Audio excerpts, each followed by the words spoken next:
in freedom, peace and unity. Hey, that's so. Alright, so compatriots, Nigeria call obey to serve our fatherland with love and strength and faith. The labor of our heroes past shall never be in vain. To serve with heart and might, one nation bound in freedom, in freedom, in freedom, peace and unity. Arise, my people, arise, my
Good evening, everyone. Greetings. Thank you for joining us, our esteemed viewers, wherever you're watching us from.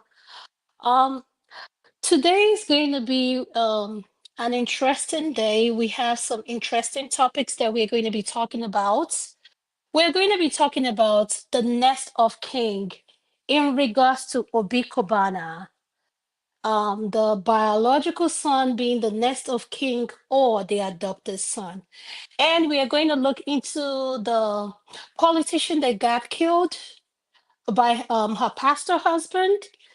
And there's another video that I am going to keep quiet. I wait till I play so that you can see it. But with that being said, let me welcome everybody on the panel. Uncle KJ, good evening, sir. Madam Luke, good evening, ma'am. Good evening. Yes. Uncle KJ, are you there? Uncle KJ, I can't hear you. Madam Luke, how was your week? Hectic. Evening Just like news mine. carry and talk say. Sorry, Adama. Yes, I'm here. Oh, okay. Go ahead. Go ahead. All right. So, just like let me tell the viewers what happens when it comes to our segment. We're going to do, since we're starting late, we're going to do 15 minutes of politics, what trended during the week. And Uncle KJ, I have a question for you, and I believe that's the video you're going to play. I heard Yes. this thing that Simon Ekpa is going to be extradited from Finland to Nigeria. How true is that? So I'll hand it over to you. Go ahead, sir. Thank you very much, Adama. It's good to see you, Madam Luke. Okay, let's dive into it. I will invite Precious, who runs a update to Precious, to tell us, since it's an all-women affair. So let's have a woman give us break that news, and I can explain a bit further because it's a long video. We may not take all of it, but let's hear her first make the case. Evening news carry and talk say Simon Ekpa, the self-acclaimed prime minister of Nigerian people or Nigerian Biafra people living in exile, say courts for inside Finland don't approve, say make them extradite and come back to Nigeria. And here we won't tell you the truth of the matter, because here we need to do whether we want views or not, or we need to do clickbait, we need to do sensationalism. We tell you the fact and the truth of the news. Now, yes, We hear the news today, say a Finnish court don't approve the extradition of Simon Ekpa to Nigeria. Now, the Paijax Hame District Court for inside Lati, now they say a rule in favor of the extradition of Simon Ekpa, and say the ruling happened for inside April, I think April 18th, 2025, saying that when this ruling happened. And the process where they don't schedule to use bring Simon Ekpa back, saying that from the 15th of July, 2025. But waiting be the truth and lie about this case. Now, true, say courts don't rule true, because most people don't they carry this rumor, they go. However, Tory people waka go ask questions to Simon Ekpa lawyer. Remember, say court be don't set date where be said to go use start in trial for terrorism act for inside Finland. How come they can't agree all of a sudden to extradite him? Now, waiting make Tory waka enter inside the lawyer, please. We go reach out to the lawyer to ask the lawyer where be saying in a Carla Gomeros on to say, Oga, how far for this new extradition act so it be say they say happen now. But before we tell you what's in the lawyer talk, you remember, so we get to know a lot of things concerning to extradite person. How easy that one day? Because normally, no sovereign nation for inside this world like this, or they under any obligation to surrender a criminal, to another nation, because of every sovereign nation gets legal authority over people where be say they live within their borders. So if they live within person border, you commit crime within the person border, then get the right to talk, say they won't try you and judge you according to their law if you commit crime for inside within their borders, right? And this be the reason why be say before extradition they happen, they go make sure say the two countries the way they involve for the extradition must get extradition treaty or extradition treaty, as if they call it. They must get extradition agreement between them to say, oh, we get agreement with person commit crime for on a place, so and the crime affect our own country people who not gonna bring and come back here, make you come face the crime we be say he commit. That's not true. Also, the nation where they request for the extradition must get proof, say the person will be say the arrest or the arrested suspect being commit the crime for their territory. That is that crime they committed for inside their territory. And or say the crime affect the people where they live within their territory. Do you understand? That is, if they say, make them bring someone apart from Finland now. Now, Nigeria must show, say, this crime we commit. Now, people of Nigeria, now it be say it affects. The crime we be say they say it affects. Will be the act of terrorism where they say it commit. Say it affects people of Nigeria. Now, make we also understand, say, terrorism is international crime. And according to the Rome Statutes, all countries will be signatories to this status must cooperate for inside the arrest of a terrorist suspect, including as it gets to do with punishment and prevention of terrorism. And this now the case where we say Nigeria and Finland get, because both Nigeria and Finland, both of them, they be signatory to that Rome Status. So remember, say Nigeria never get bilateral agreement with Finland in terms of agreement in terms of repatriation treaty with Finland. No, they no get extradition treaty with Finland. From all indications, Nigeria and Finland no get that kind of agreement. They no get that bilateral agreement or bilateral treaty or extradition treaty where they go fit extradite people. Okay, I just allowed you to go a bit further so that we all get the cocoa from that information. You see, it's a bit worrisome when a nation resort to lying to its citizen. It's a bit worrisome when people in authority deal in rumors and false fake news to his people, just to keep the populace going in the direction that they want them to go, even though what they are saying may not be true in any shape or form. Now, just like she have explained, and then which I wanted all of us to hear, it's so difficult to extradite somebody, especially a person who is a citizen of that nation, a nation like Finland. Apart from that, Simon Ekpa is a politician with the ruling party in Finland. That's one. Two, Simon Ekpa is a veteran in Finland. He served in the army. That's two. Three, he is a citizen of Finland. Okay? And, every right of citizenship accorded him. That means that if in the course of whatever they accuse him of, he is found guilty, the country will have the right to try him and sentence them themselves.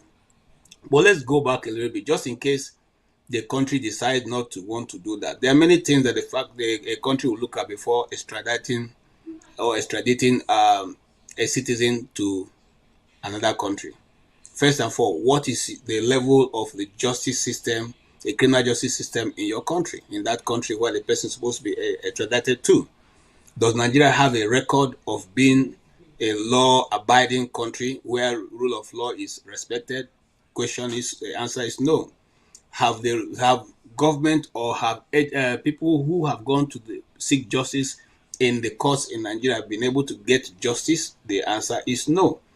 So if those are very on the negative side, who then will extradite a citizen or a person in his territory to a place where they know that you can't get justice, because they have seen your, the level of injustice going on in the nation? That's two. That is, and then Simon Ekpa is also from the east, which means that he is even more prone to not getting justice. Looking at the record of Nnamdi Kanu and all the IPOB people who have been locked up in prison, up to this moment, majority of them have never seen the courtroom, the courtroom, since they've been locked up. And the one who has seen the courtroom, his case has constantly been, manipulated, changed, rechanged, recharged, cancelled, and all that. So, in essence, what am I saying? Even the one who is known more than every one of us, Nnamdi Kanu, has not been able to get even a date for his trial to begin. For more than 4 years now, he has been held in a dungeon of the DSS, and that has constantly continued. So why will Finland, of all countries, return Simon Ekpa to Nigeria? Obviously, that is a lie from the pit of hell, but it helps them to keep themselves happy in Nigeria and keep their media aligned to them. Recently, P2B had to expose the fact that there are people in the media who have been hired by government, and they are paid 20,000 and 40,000 in between to just keep insulting anybody who comes, who tries to speak the truth on the internet or talk about the ills of the government. So we know that those people exist because I've been seeing them on our platforms and how they insult and say every other thing. But let's not divert from the issue here. The issue that there's no truth behind the fact that the court agreed, or the Finnish government is going to extradite Simon Ekpa to Nigeria. There's no truth to that. Secondly, the only truth that is, which is what the lawyer said, is that they have a case file for which they will be appearing in court on the 25th of July, by which they've been waiting for the Nigerian government to make their own case.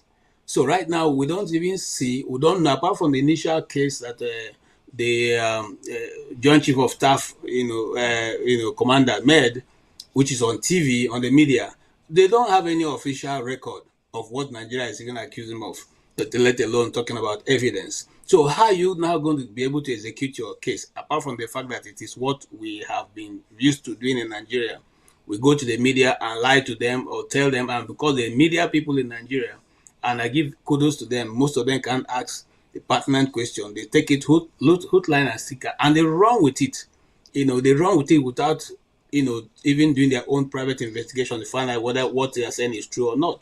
That's how we got to this mess where we got to, because the media, right from the beginning, when people are being quiet in Nigeria, the media went on to keep saying it is farmers' headers clash, farmers' headers clash. For more than 10 years, we have been saying farmers' headers clash, even though we knew from the onset that it was not farmers' headers clash. But because they were all instructed by the NBC not to say it is a terrorist act, they kept using that word. And today, majority of them, the world thinks that it's really a farmers' headers act, other than calling what it is, that is a genocide going on, in Nigeria.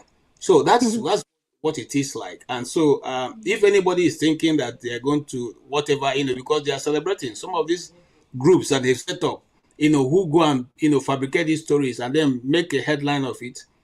In fact, you can fast check me if you want to. Go to the news items in Finland and check if you can find any news concerning this story. Now, none. All the people who have carried it are Nigerian, on-site media, okay, that have stories. No international media, nor anyone from Finland carrying the same story. Okay, and Yes, so sir. that's why we'll leave it at that. Thank you. Thank you so much, sir. I'll come to Madam Luke. Madam Luke, what is your opinion in regards to the video that was played about the extradition, or the rumor, I don't know what to say, allegedly that he's been sent back to Nigeria? So what is your opinion, ma? All right. Good evening, my wonderful people. Can you hear me? Yes, ma'am, we can hear you. Okay. Because I'm using my earpiece. Let me know if I'm muffled, okay? Okay, we can hear you. Okay. So, Barakeje, God bless you. Good to see you. Good evening, Queen Dr. Adama. Pleasure Thank you, to be ma. Good here. evening. Thank Good you. evening. So, I heard everything that Mr. KJ said, and it was in line with what I was going to say. He did not add, he did not subtract. Because I was wondering, and I wanted more information. There were too many sides to it. But I was saying, you know what? Stranger things have happened. When Kenya folded their hands and allowed Nnamdi Kanu to be removed from their country, I was like, is this another kidnap from Finland? And are they going to be covered? Because it didn't make any sense to me. Number one, I don't even know why they're still holding him there. I do not understand why they're still holding him there. He's in faraway Finland, and the things happening in the east are still happening in the east. So I don't understand the correlation with him being held there without substantiated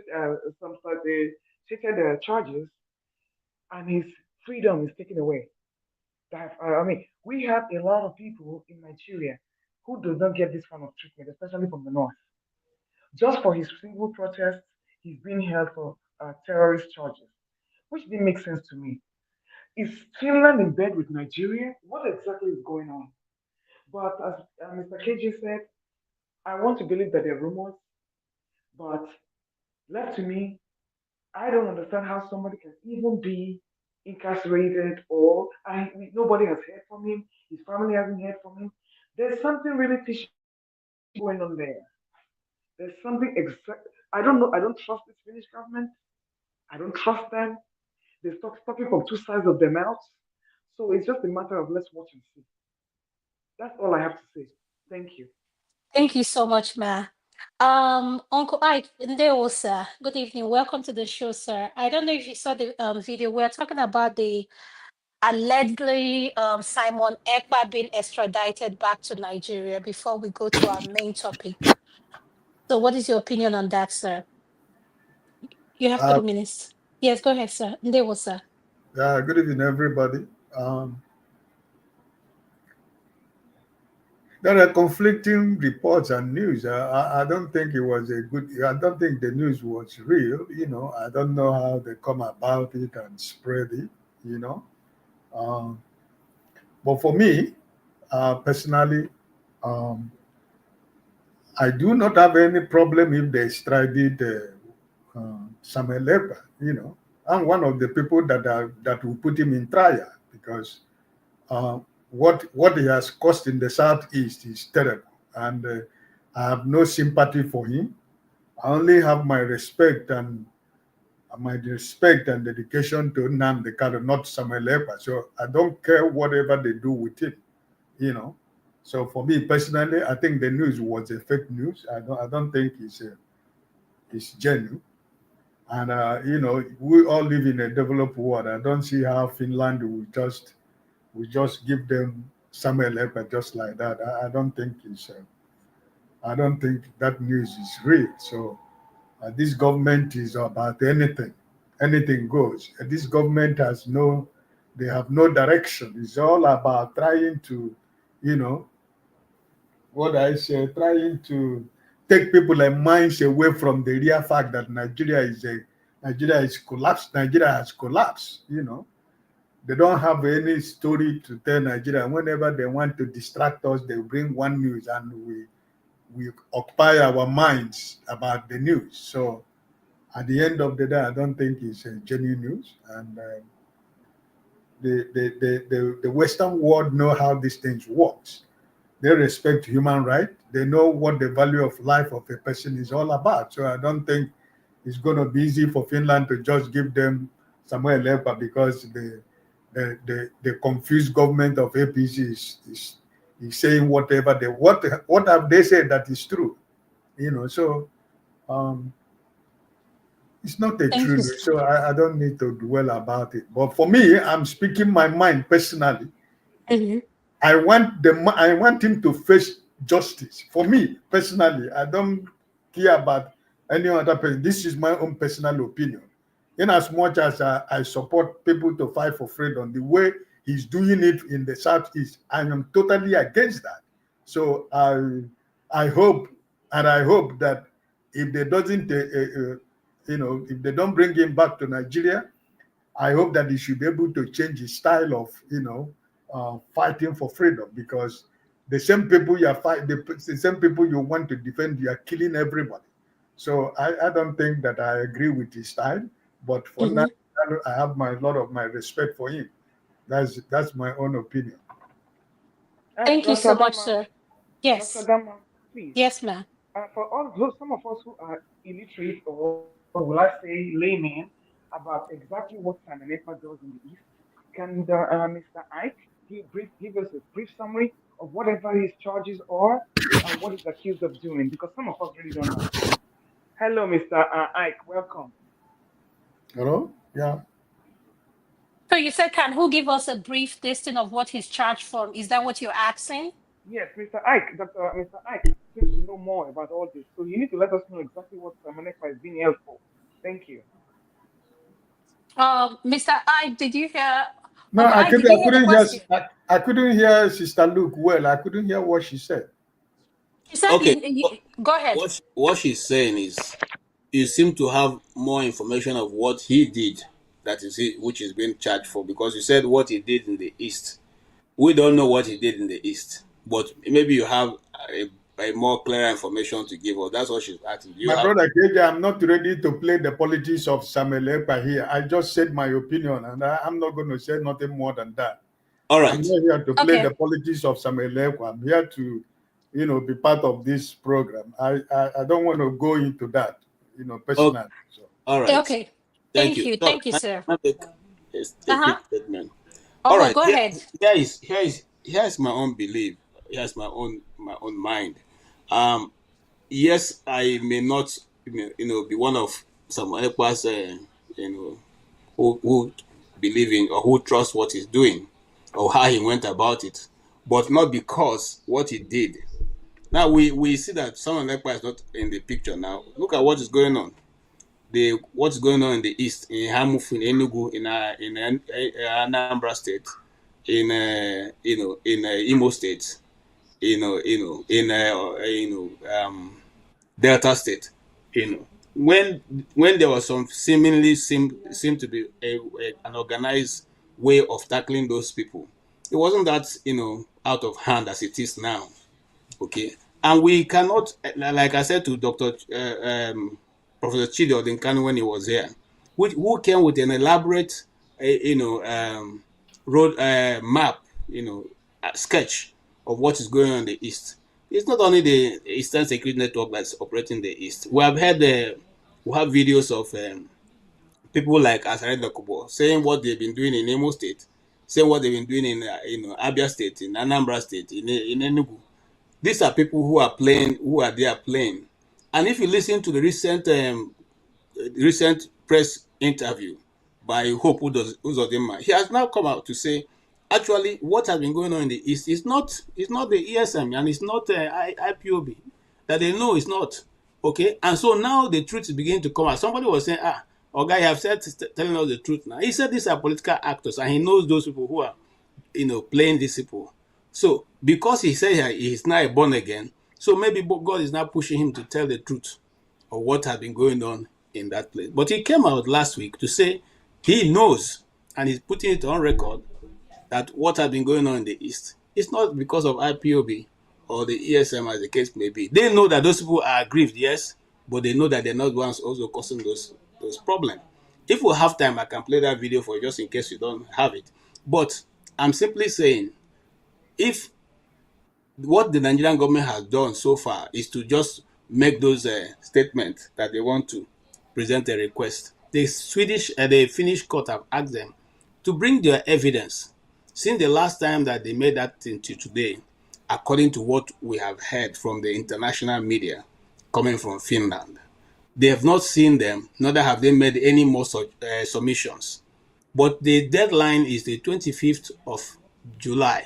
So we don't know whether they are preparing or they are on their way and all that. However, all we are asking for is for a fair trial.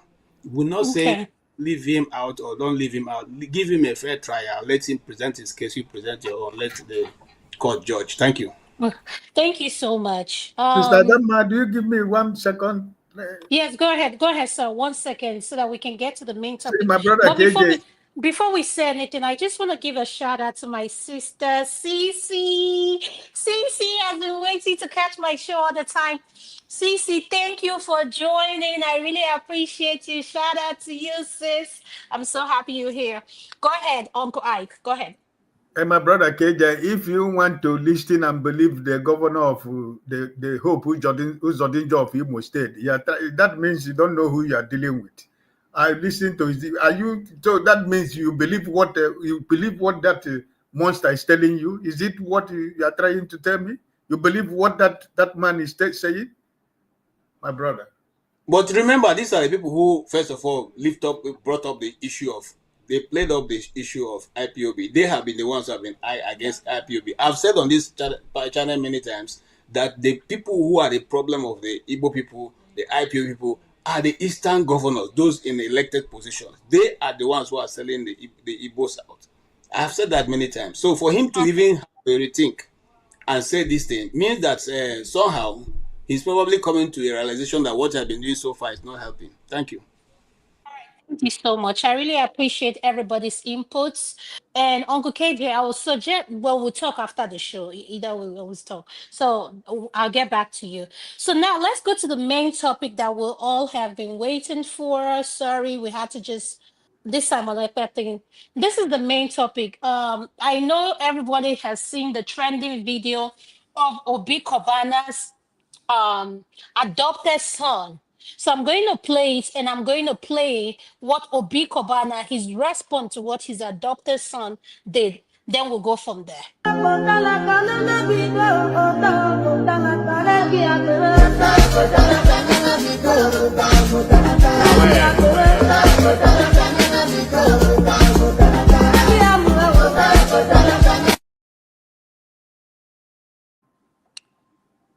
Okay, so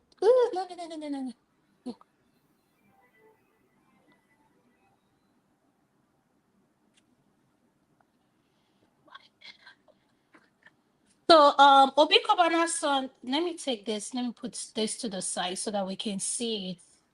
I'm sorry, I'm using the wrong string. Okay, this was the response of Obi Cubana. Obi Cubana was like, his next of kin is his biological son. So I'm going to take this image out. My question to the panelists, I'm going to start with Madam Luke. Madam Luke, a biological son and an adopted son, who should be the next of king, given that the adopted son is older than the biological son? Over to you, ma'am. Well, hello. This has been a dilemma for me, um, only because it's problematic on many fronts. Number one, the internal dynamics of the family must be completely broken down, where they cannot um, address this before it comes out to the public. Everybody needs to know their position in the family, be it adopted or biological or whatever, so that this kind of things don't come out in the public and become a nuisance. So I don't know why the 19-year-old boy came out and did that. I don't know if it's a plan to trend. I'm not sure what that's all about. But if I were to put myself in Obi Kubana's shoes, I would not have addressed the public at all about that. I would not have come out to address the public. I would have dealt with this privately. just because it's a very sensitive issue between the adopted child and the other boys at home, and they're all boys. We don't know the circumstances where this man came into the house, or this boy was adopted. We don't know the circumstances. And for him to come out and do that, it's a lot of insensitivity on the wife of, on his part against the wife and the biological siblings in the house. So I'm not exactly sure why he came out and did that, because if he was smart, as a 19-year-old, you should know your place as an adopted child. You sit at the back, and whatever is given to you is what you're going to take. So for him to do that, he forced Obi Cubana's hand to come out, especially with his wife there and four boys at home. He had to do something. Now, it's a matter of them not taking the numbers. So what we're seeing here is 5 against 1. Obi Cubana, I mean 6 against 1. Obi Cubana, his wife, the four boys against the adopted child. So we already know who the loser is going to be here. It's going to be the adopted child because he cannot fight that force. You are a guest. You are adopted. Madam, look, Madam, look, I'm sorry to cut you off. What do you mean by he's a guest? He No, was adopted.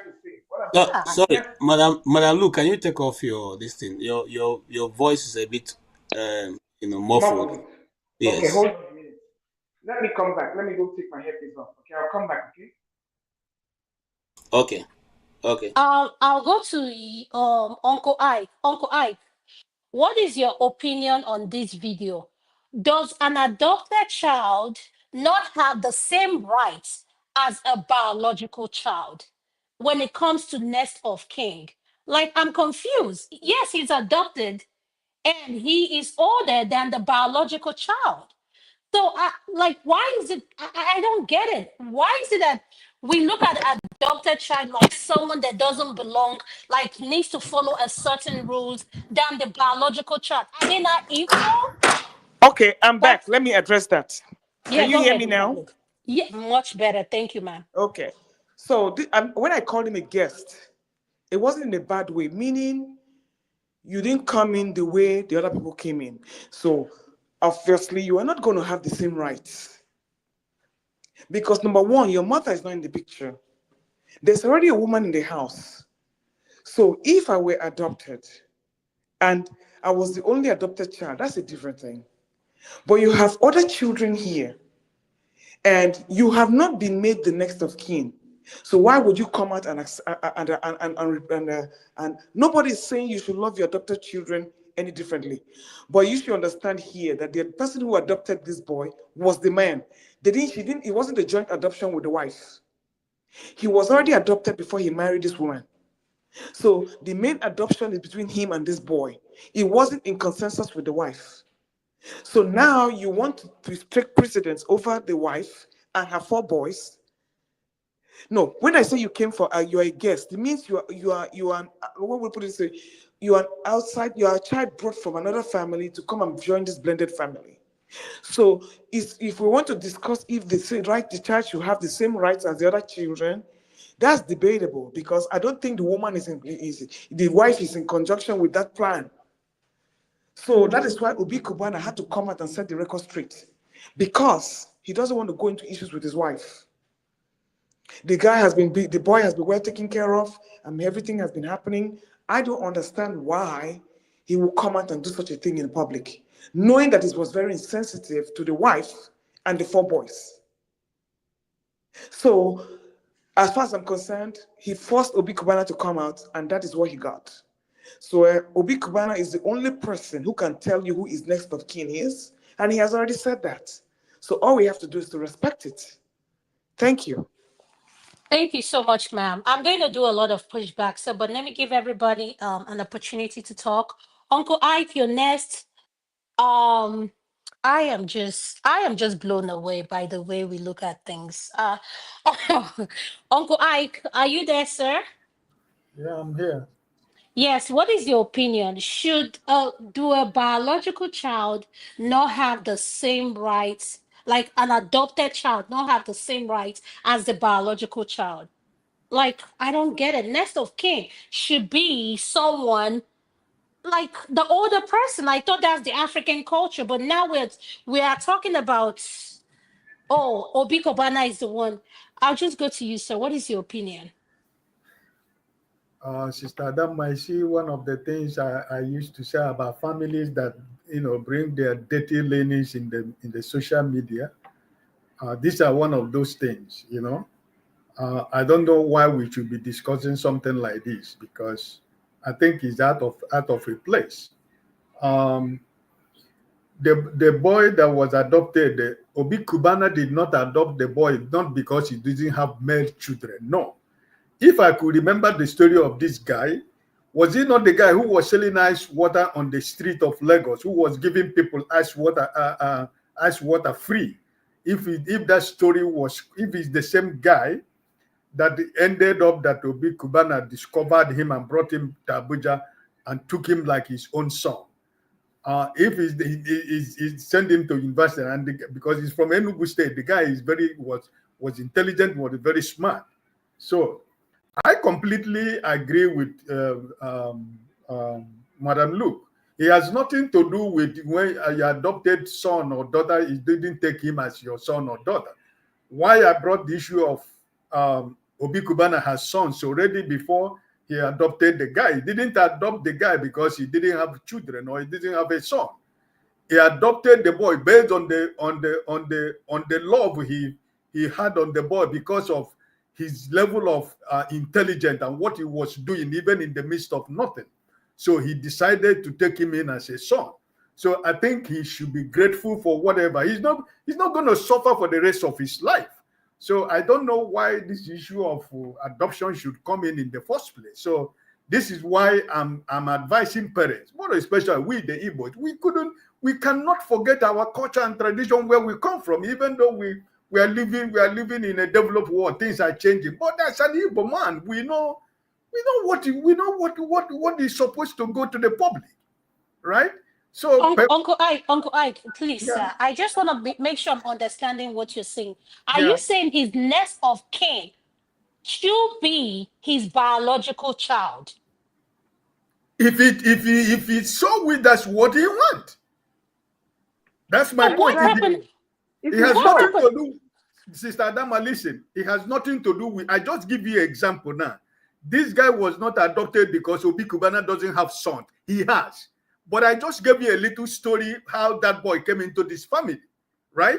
It was not based that he was looking for children. No. It was based on humanitarian love that he has for a young boy who has nothing, but he has the spirit even to give out of the little that he has. He decided to bring him into his family, to take him as his own son and give him a better life. And what else can you expect from? So, and now that he has taken him as his son, he is going to be a multi-billionaire to the rest of his life.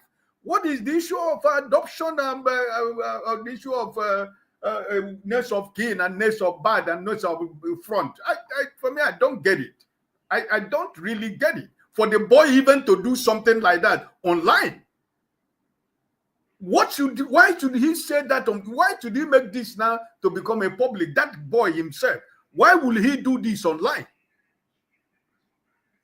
I don't really get it. So for me personally, I completely agree with Sister Luke. Why, Sister Luke, why I brought this story? Maybe if I'm very correct, it's the same boy. Because I know there was a story few 3, 4, 5, 6 years ago, I can't remember actually, that Obi Cubana adopted and decided to, take him as a son.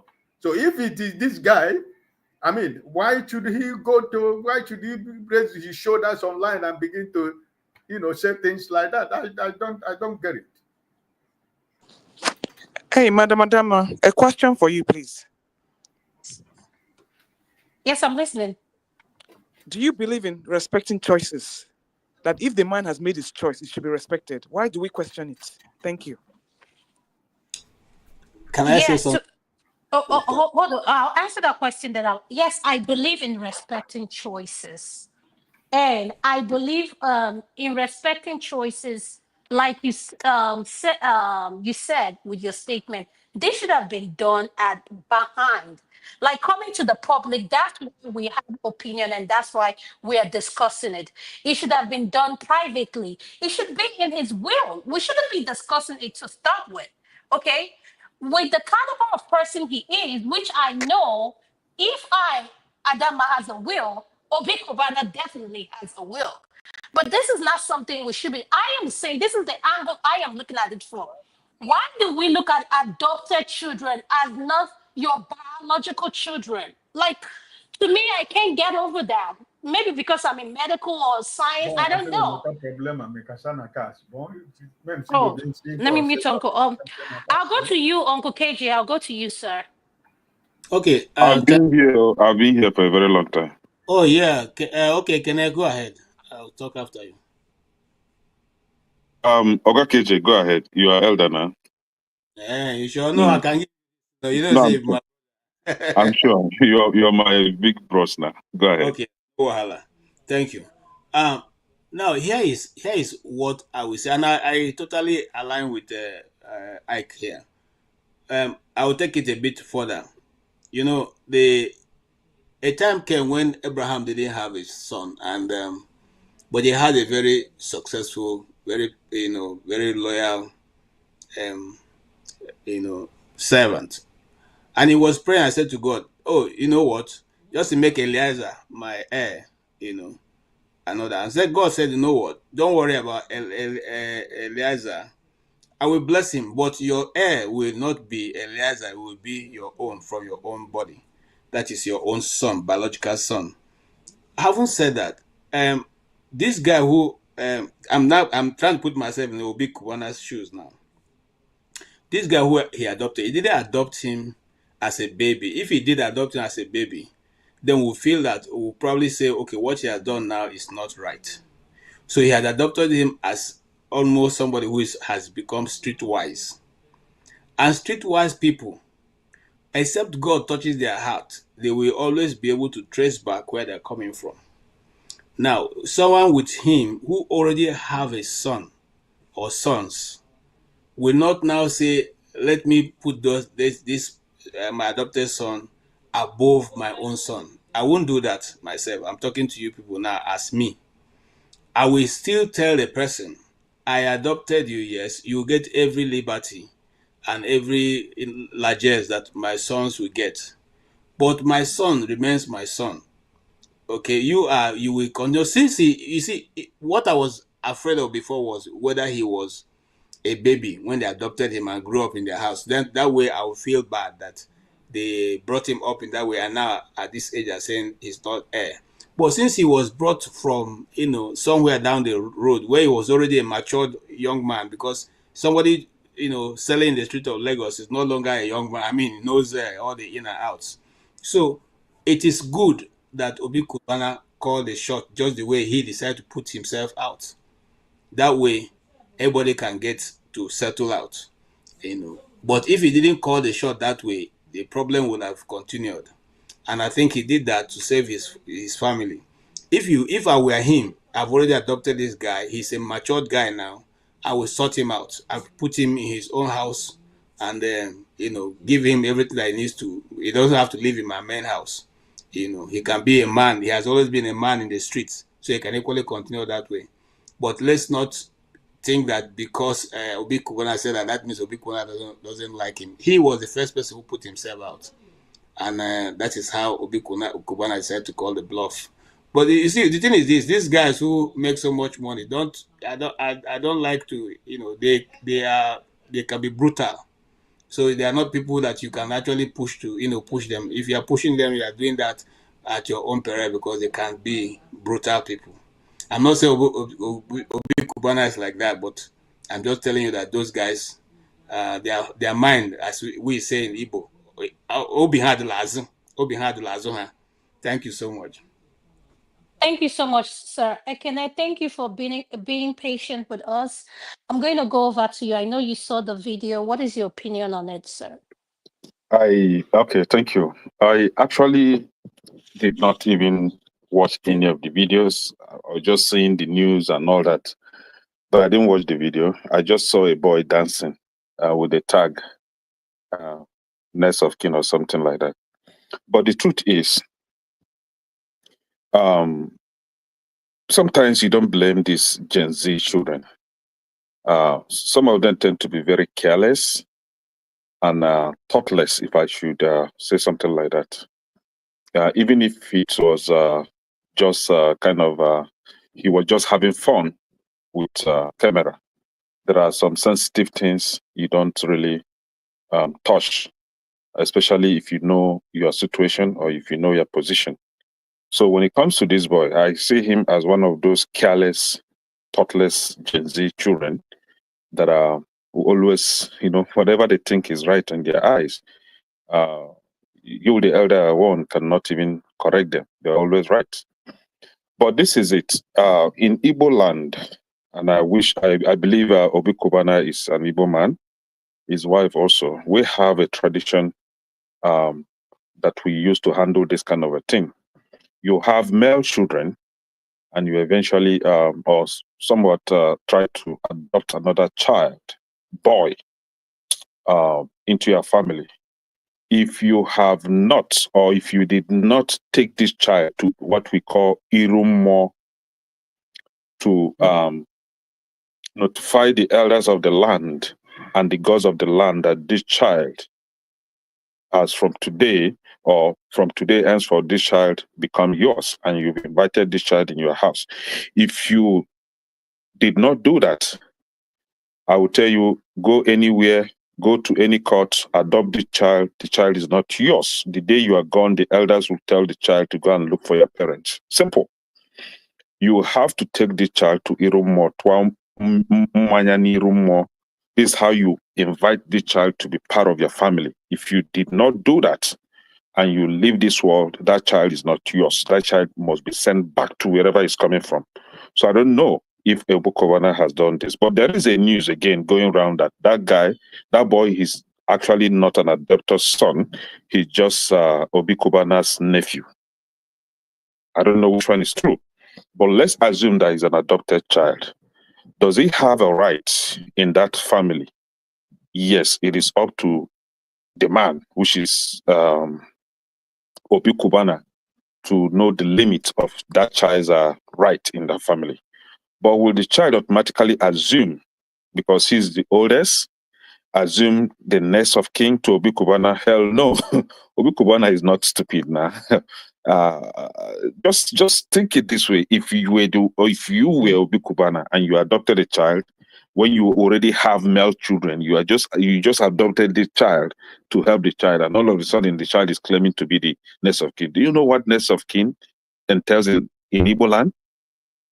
You do onochirobi, which means if your father is gone, you take over as a father in the family.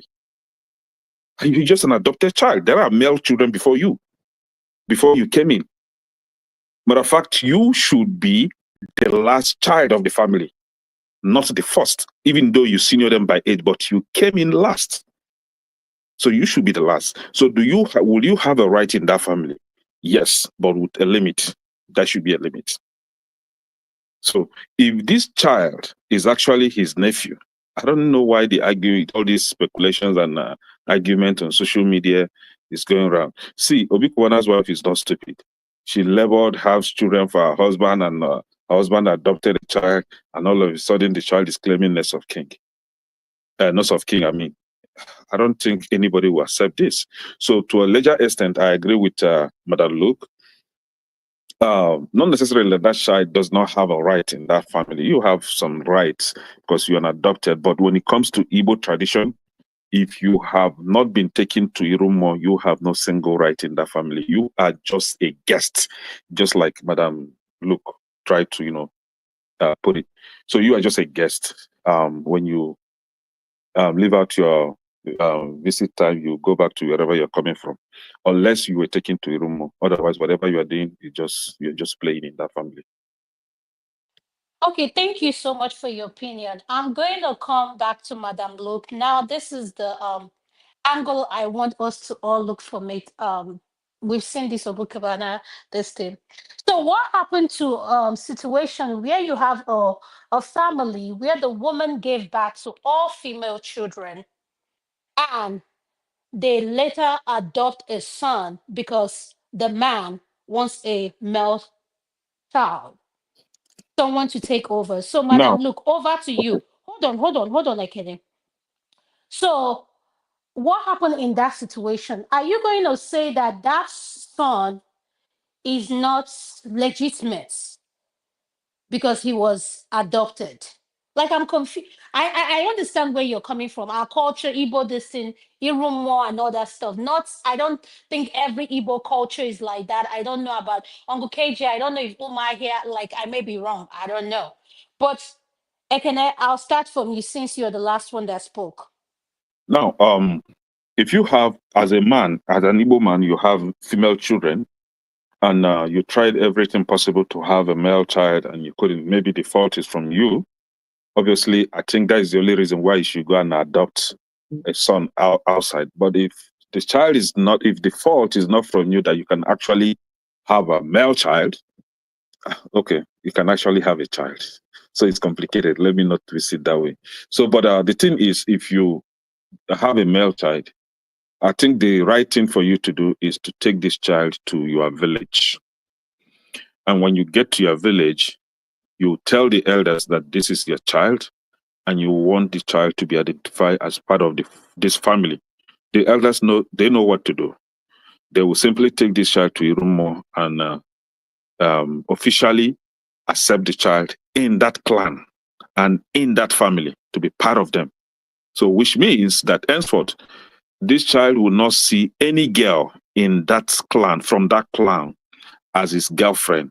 No, you cannot sleep with them, you cannot touch them, because they are your sisters now.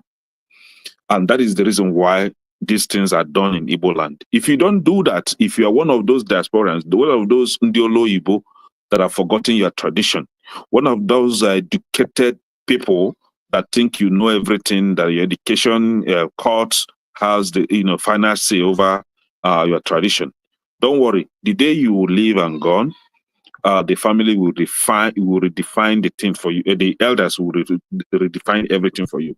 That child is going back to wherever he comes from. That onochurobi, that nest of kin that you are trying to have, you will lose it eventually. Your brothers will take up your properties, because your female daughters, as our tradition demands, they don't have a right to inherit your property, because they will be getting married elsewhere. And it will be assumed that in your family, in your household, there is no male child that will take over from you. So your property will be shared among your brothers, your living brothers. That is how it is done in our place. However, if you were able to do this, take the child to a room and all that, this child becomes your child. Though not biological, but a legitimate child of yourself. I mean, the child will bear your name. When you are gone, the child becomes the Onochirobi. It becomes your son. That is how it is done in our place. Anything else, anything that you are doing out of this, you are just wasting your time. Okay, thank you so much. Madam, look, over to you, ma'am. Madam, look, are you there? Yes, I'm here. Hold on. You have your camera on. Oh, I hear the babies. Oh. Okay, I'm good. So I agree with everything everybody has said, and I just have a comment for Madam Adama. When you say something like, oh, why does the adopted child need to be treated differently? That's not our narrative. So nobody is questioning the fact that we need to treat adopted children differently. That's a whole different direction. What we are saying that we need to be sensitive to the needs of the woman in the house with her own children, so that there is no future misunderstanding or problem amongst the children. So records needs to be set straight. And I commend Obi Cubana for doing that, because if that Gen Z guy hadn't come out to embarrass him in public like that, he demands a response, because people are watching to see what he's going to say. And I'm happy he has come out and said it once and for all. And like I said, his wishes should be respected. And people have said it many times. This adopted child is not going to suffer. So why come out and humiliate the family in that fashion is what I don't understand. Because they know it's going to cause trouble. This man has 4 boys, for crying out loud. How do you expect them to feel? How do you expect them to feel? And this woman, when she's doing her TikTok challenge of all her sons, this boy is the first one there to come out. Hasn't he gotten enough accolades? But why does he have to come out and do this? A walk of shame. I don't subscribe to that. And I'm happy Obi Cubana has come out and said what he has to say. And I think I will respect that. And everybody needs to respect that. Thank you. So, Madam, look, the question I asked, I don't know if you heard it. I said in a situation where a woman has a couple have just female children, and they want the man insists that he wants a male child, and a male child gets adopted. So, does that male child is that male child entitled to being the next of kin? Okay, good. My question is, whose call is it? Is it my call? Whatever the man decides he wants to do, I will respect it. It's not my call. Now, if it was me and I was in the house with my husband, and he says, you know what, for this is what we have to do, then we can go into discussion about that. It's not going to be a sole decision he has to make by himself. So we can discuss it and say, okay, I have all male children, I have all girls' children. We can come to a ratio as to how this formula is going to work. Not that the adopted son is going to take everything. No, he's not going to do that. He can be the next of kin, whatever, but it should be a decision, a discussion that the husband and the wife should come to and make. It's not the sole decision of the man, because if not, it's going to be ruckus in the family. So that is something that they have to sit down and talk about. So if they know they're not going to adopt a male child at all, or whatever, or if he wants to go and impregnate somebody outside to get his male child, this is something he and his wife needs to talk about. And whenever that decision is made, it should be respected. Simple. Thank you so much. Uncle Ike, are you there, sir? Uncle Ike. I'm here. Yes, I said, did you hear the question I asked? I said, in a situation that a couple have all female children, and the man insists he wants a male child, and they adopt a male child. When he's no longer there, is he entitled to making that male child that he adopted his next of kin? I'm sorry, Mr. Dama, sorry, before you go that way, I want to tell you something. This happened recently, and the man insisted that he wanted a male child. The woman poisoned him, and he died. The problem was that he had, yes, he had a male child outside. And when it was time for him to make his will, he wanted to incorporate that male child. The woman poisoned him, and he's in the grave today. The woman carried everything, and that was the end of the story. Thank you. Thank you so much. Thank you, Uncle Ike. Go ahead, Sister Adama, brother Kene, God bless you. Nange Moronge, my brother. I am standing with Ekene. I don't want to waste time for anybody. Everything Ekene said is what I said, my sister. Please, that's where I stand. I have nothing to add or subtract from what Brother Ekene said. Right?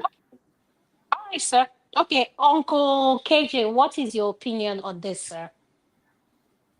On the question I asked, Uncle KJ, if you're there. Uncle KJ. So, Ekene, Yes. oh, go ahead. Go ahead, sir. Yes, the question I asked, I said, did you hear the question I asked, or do you want me to repeat it No, again, please go sir? ahead and repeat. I said, in a situation, a couple have just female children, and the man insists that he wants a male child, and adoption is the next option for him to get the male child. Can that male child that he adopted be his next of kin? It depends on what is a man's priority. Because the truth is, even if he adopts and the next of kin grows up and says he doesn't want to be a next of kin and discover his family, what is he going to do?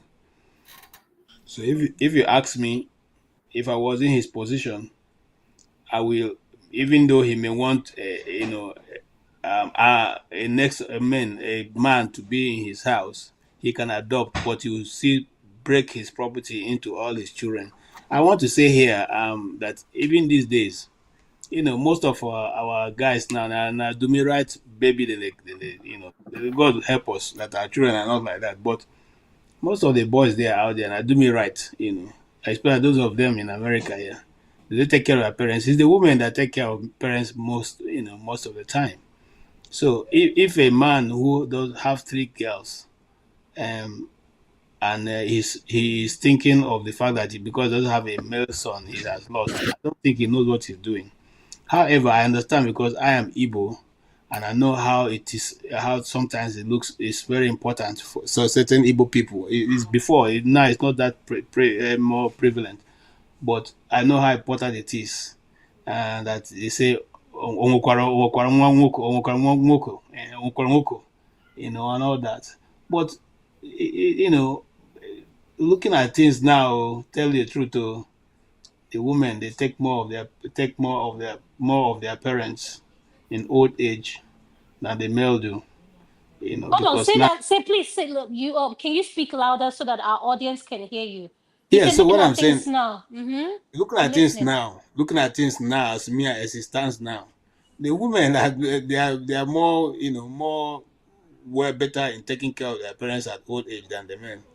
The men, most of them go, dancing, do me right in disco halls and all that. So it's just God that will help people to have their male sons recognize their roles. But if not, most of them who are not, who are more modernized than the modern, people, they don't remember you. So it's the women. So the women are the ones who remember and who make sure that their parents, both parents, enjoy old age. Okay, I'm not saying it's not important too, but I'm simply saying that so that notion is a bit played down right now. It's a bit played down right now because we have grown to see that. There was a video that was trending once. A man, an Igbo guy, sold all his land to send his son to Obodo Igbo. He came back and brought chocolate. I don't know if people saw the video, and the man was busy slapping him, he slapped the daylight out of the son. So I sent you to so I can go and get a good life. You came back with a chocolate, a bag of chocolate for me. What is that? Go and bring the money that I used to sell the land that I used to send you abroad. You see, no girl will do that. No woman will do that. If you know that your parents, your father suffered, sold all his property, sent you abroad, you come back with a bag of chocolate. They feel like say you be been to. Those are the things we used to see. Those days it wasn't there, but nowadays, look at the example we're talking about now. You are dancing and claiming to be, next of kin. That's all you can think about. If I can assure that if that position was a lady, no lady will do that. No lady will go and do what that guy is doing now. So you can see how the male we are training. Some of them just don't know what their positions are. I'll So leave it Uncle at that. KJ, Uncle Mhm. KJ, before you drop, I want to start with you this question. Having healthy children and a male child, which one will you choose? No, they don't come together now, Dr. Dama. Whether they are male or female, they should be healthy. No. I just asked a simple question. Having a healthy child or a male child, which one do you prefer? I prefer to have a healthy child because health is wealth. Is the Thank you. healthy child a boy or a girl? It doesn't matter If whether it's a boy or girl. Any child that God if blesses. the healthy child happens to be a girl, Mm. mm-hmm, having a healthy male or female child and a Is male the son, best which one do you? is the Uh-huh. best blessing you can ever have to have No, the thing is, it But depends. Dr. If Dama, you have no of what use is the you male have no child if it's not control healthy? over health. Mm-hmm. Okay, See, hold on. Let the Madam truth Luke is, talk. She's okay, hold on, Madam, okay. look, go ahead. Madam Luke is at Sorry, work. sorry, Go ahead. sorry, Mr. Kenny. I was just asking, of what use is the male child if it's not healthy? Okay. So you want a vegetable male child or what? What exactly is this question about? This question is So that just because he has a penis, it's okay, even if he's hanging from the rooftop and eating from a straw. Me- Madam, look, this question is I'm looking from it at this angle. What we should be our priority? Our priority should Excuse me, be the health. excuse me, who in their right mind will has a vegetable son and be proud to? Well, I don't understand the question. That's what I'm trying to say. Is it rocket science? Uh, Sister Adama, Sister Adama, you can hear me? Yes, I can hear you. Yes, I can hear you, sir. Listen, my sister, let me try to disabuse your mind. Let me try to lift your spirit up. You see, so many things has changed in the world we live today. Years, days or years has gone where families, end up, leaving their sisters or their daughter empty-handed. It doesn't work like that anymore. So let me disabuse your mind. For example, I have a daughter. If I have any property for my kids, she is part of my kid. I cannot say because she's married to somewhere else, if I have something for her, I'm going to deny her that. No, it's no more like that, It is.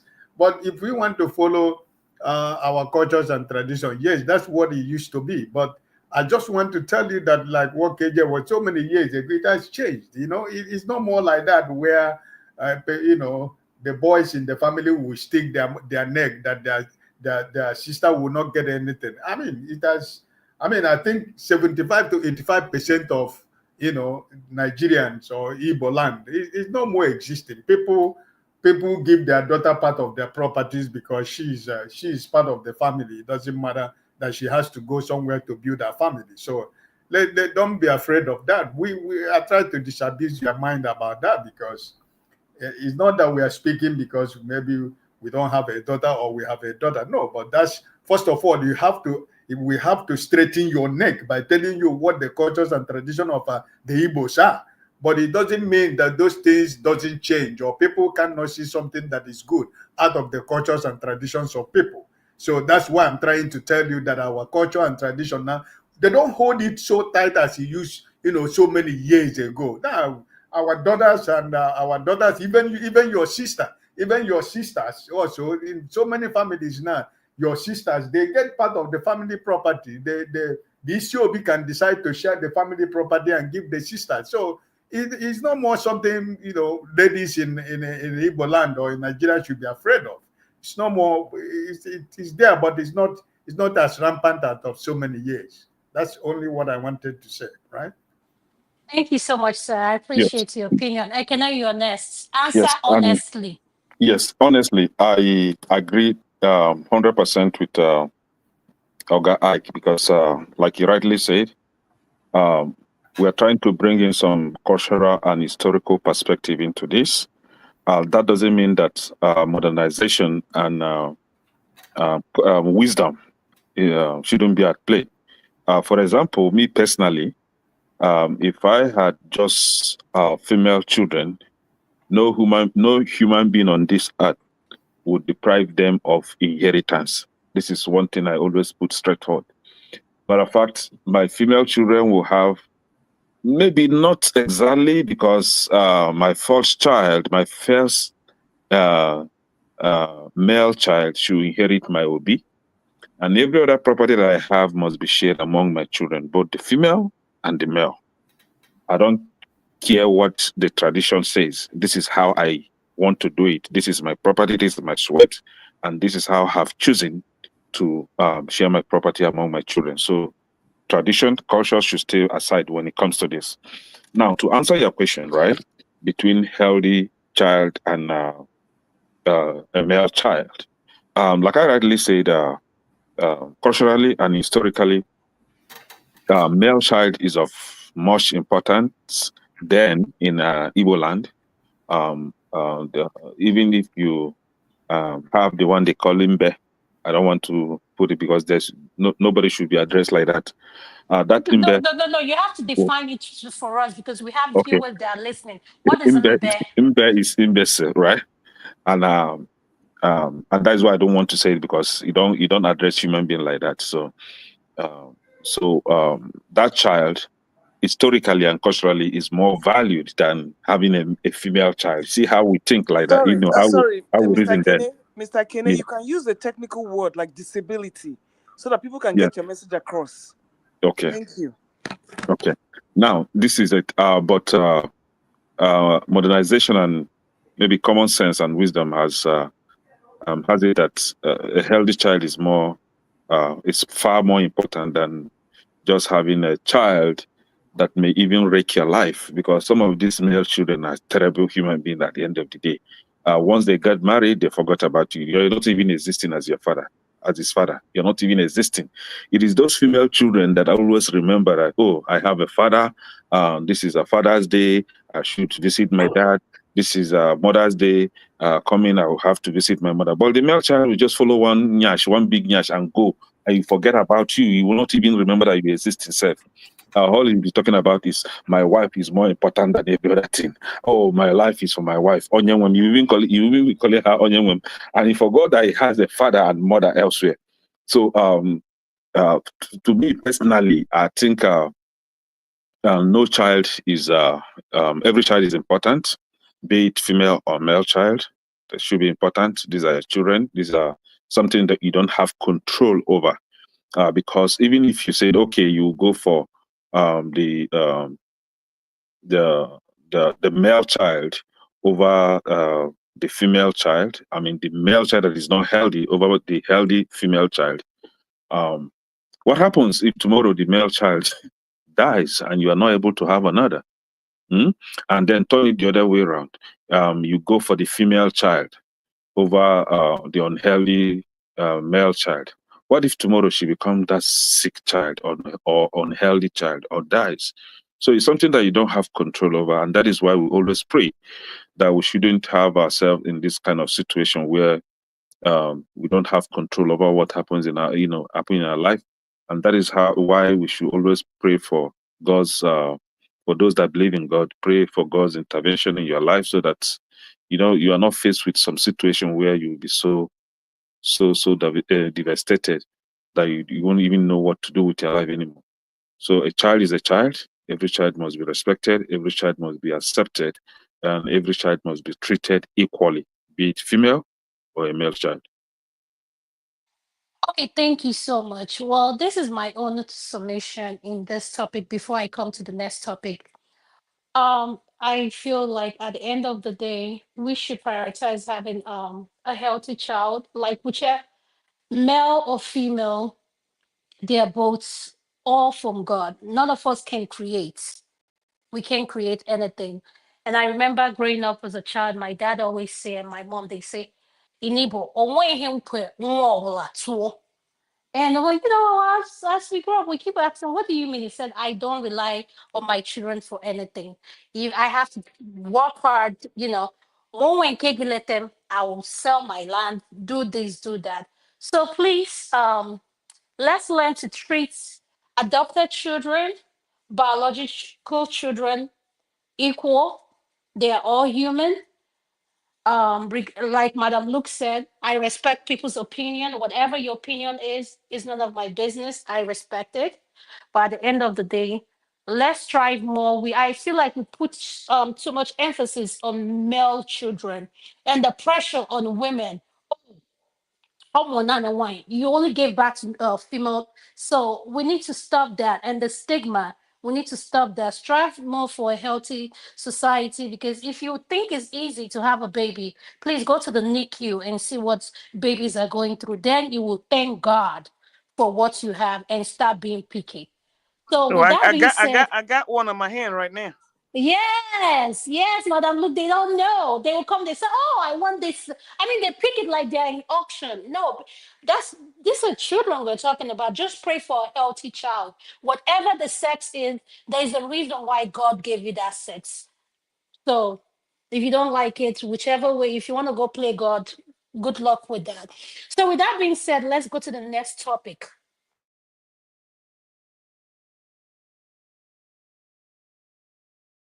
So, this is the next topic we're going to discuss. I'm going to come to Madam Luke. Madam Luke, this is the woman.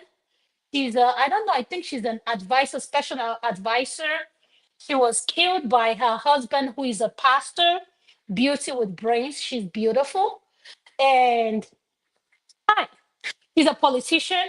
So my question is to you, Madam Luke, why is it that in Africa, men have this belief that any woman in politics slept her way to the top? And why is it that every week there is a news on social media or on news, television, about African men killing their wife? One name why biko ka ebe nke a mere biko. This happened on Delta State. Delta State. Yes, thank you, ma. Okay. Are you ready? No, Yes, Madam ma'am. Luke, Madam Luke. Yeah, Madam Luke, go. Again, man. But no, you No, can no, go no, no, on with no. the question. I Osegegawa, just Osegegawa, you should go ahead. Yes, you Okay. wanted to know where. Okay, so it's Delta State. So this is my thing. First of all, I need to put a disclaimer. There were no autopsies performed. There was no coroner statement. We don't know the manner in which she died or she lost her life. Allegedly, yes. Allegedly, we Thank don't you. know the manner with Yes. which she lost her life. But there was domestic violence situations in the house. And I believe this man is a pastor. And apparently they had an altercation, but nobody knows the details of what happened during the altercation. So I'm not exactly sure how she lost her life. Now, coming to the situation whereby you are asking if it is a fact that most women in Nigerian politics have to sleep their way to the top, I'm a woman. I will beat my full chest. The categorical answer is yes. Because if you look at what Natasha is going through, that is small compared to what women in politics do. Any upright woman in politics will be gone in 2 seconds. If you don't put out, you are not going to stay. And even when you put out, there are more vultures waiting to put you out. You have to stand in line and you have to be sacrificed to your male species for you to get that position. And like you can see, when one comes, another one comes, like a barrack. The next soldier will also want to have his way. You get tired and they get rid of you. So I would tell you categorically, yes. Any Nigerian female politician you see there, you need to doff your hat to them because it's not easy getting there. And that's why you see people like Minister Uju Kennedy being kicked out. There's only so much Olosho you can do up there now. After a while, a frog will approach you and you will tell him, go to hell. And then as soon as you say that, you're gone. So yes, so the prevalence of men eliminating their wives is an old phenomenon in Africa. And it's going to continue because, like I said, any woman that has any ounce of power and has zipped that breadwinner role is an endangered species. You can imagine a pastor with no job. He doesn't bring any money into the house. Did you hear that he was a pastor? He ain't got... That's the part I don't get. Madam A Luke. pastor and a politician. I don't know how those two go together. No. Okay, Mr. Ike is laughing. No, a pastor and a politician. Who is bringing the money in the house? Madam Luke, go to the man at the pastor and what I'm hearing in Najinulo big fan. Okay.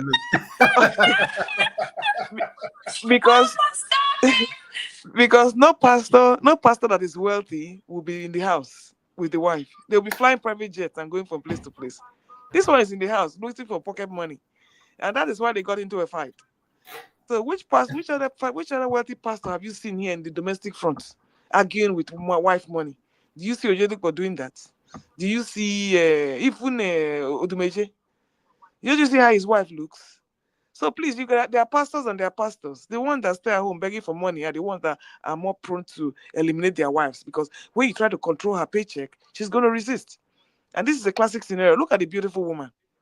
Look at the beautiful woman. Like I said, I don't know how she lost her life. There's no autopsy. There is no coroner's report. It's very suspicious, and I think it should be investigated. And if it's the truth that he's guilty, then he should pay the price for it. Thank you. Thank you so much, ma'am. With that being said, I'm going to come to Chim. Chim, welcome to the show. Are you there, Chim? I'm here. Well, I just got in, so I'm not sure I can contribute to any conversation now. Okay, so I'll go to the next person before I come to you. Okay. Ekene, you're next. What is your opinion to this topic? Okay. Just as Mr. Luke, Madam Luke stated, autopsy hasn't been performed, but that's the way she died looked like poison. But the thing is, where was she poisoned? Elsewhere or at home? Being a politician, could it be that there was something there's an information she she has, that somebody doesn't want her to divulge, and then the only way to shut her up is to poison her. And she got home and started foaming. Or was it really, truly that her husband did? Nobody knows. But let's assume, let's go with the allegation against her husband now. Let's go with allegedly, please. Anything you're Allegedly. saying. That's why I said Thank you. allegation, right? Pastor and politician is a nice combo.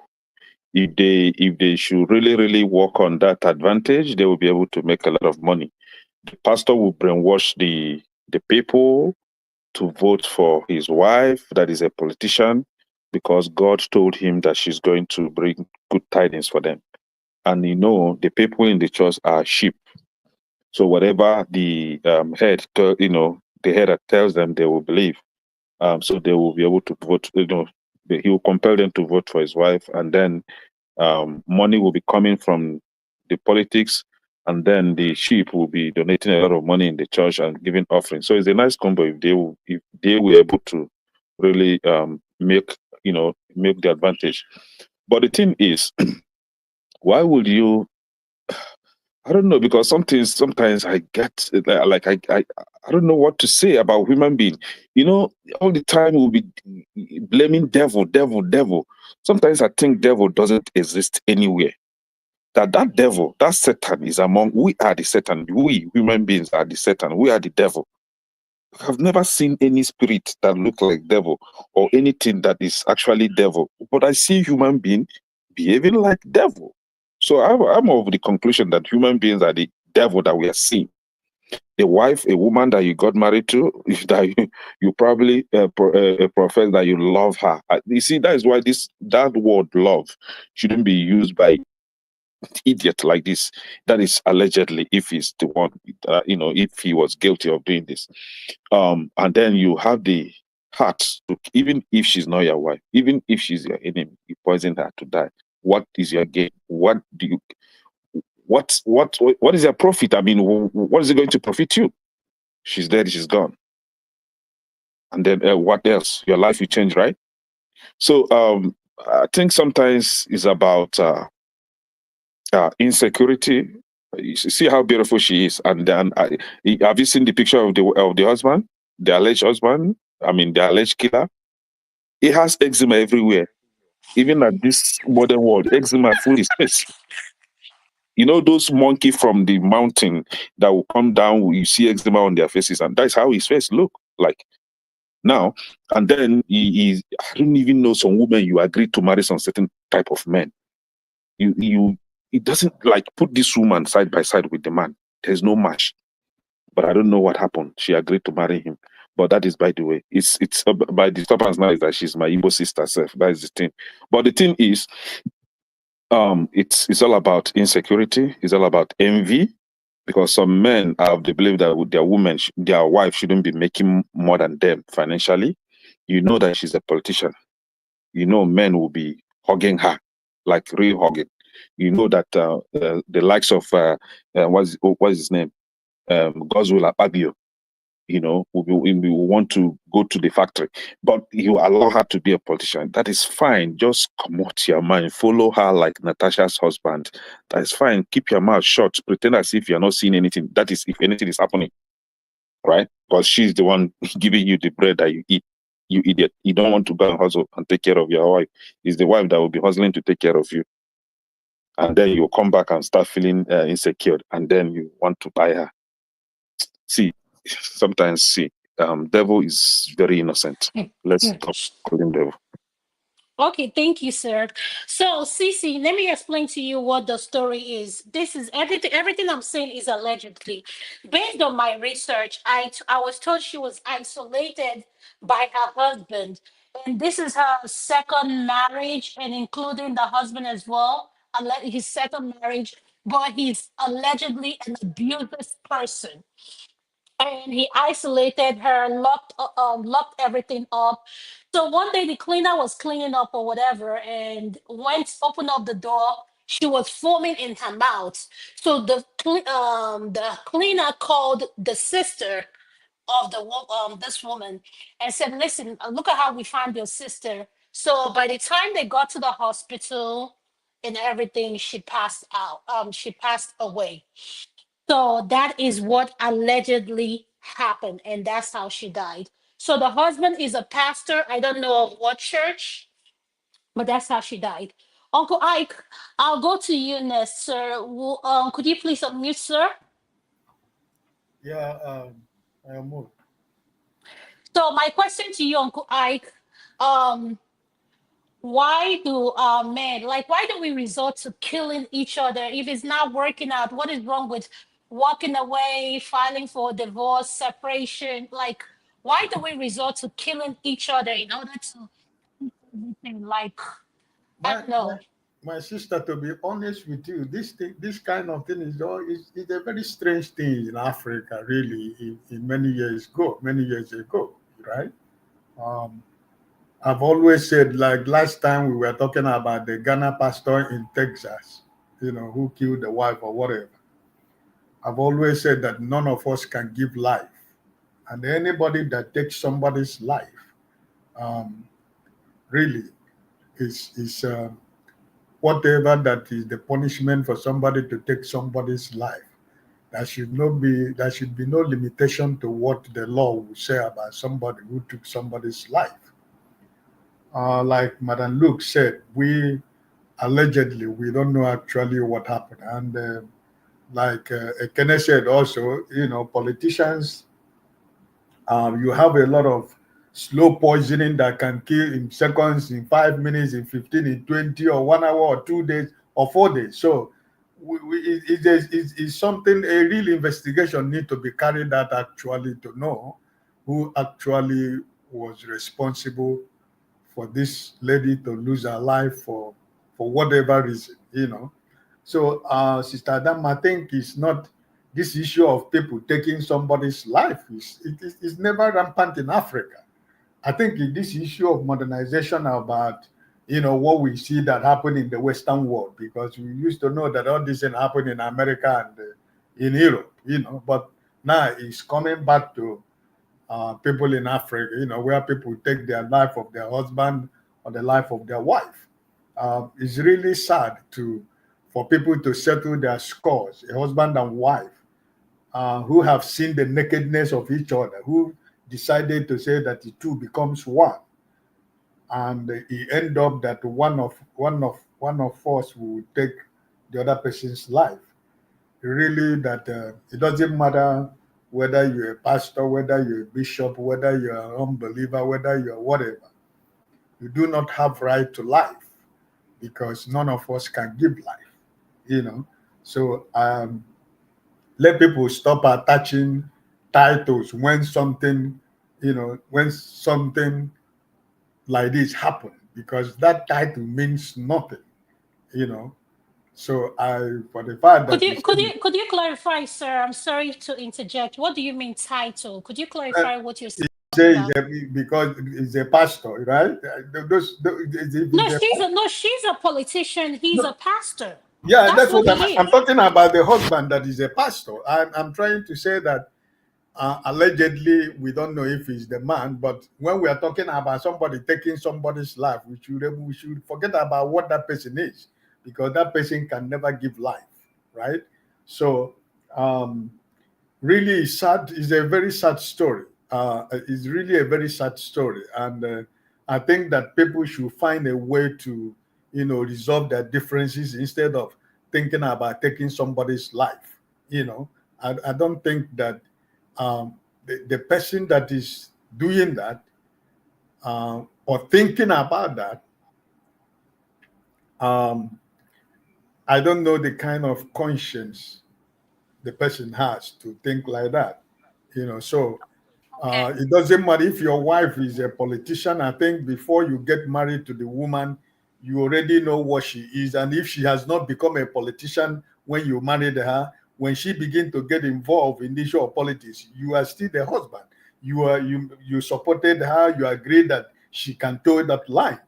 And being a politician, you know that one day in politics is like 1,000 years. So maybe she comes home she goes at 7 o'clock in the morning and come back 5 a.m. the following day, because this is the life of politicians. politicians never sleep, because the meeting you have by 11 o'clock with somebody before 2 a.m. in the morning, that agreement you reach with somebody they can turn that agreement into shred before you wake up by 5 a.m. in the morning. You are hearing another story out of the meeting you had 11 o'clock. So this is the life of politicians, right? So whatever that it was, that if it begin to affect their relationship or their marriage, I mean, there is a way the man could be able to do it by trying to call the wife and say, listen, what do we have to do in order for us to keep our marriage?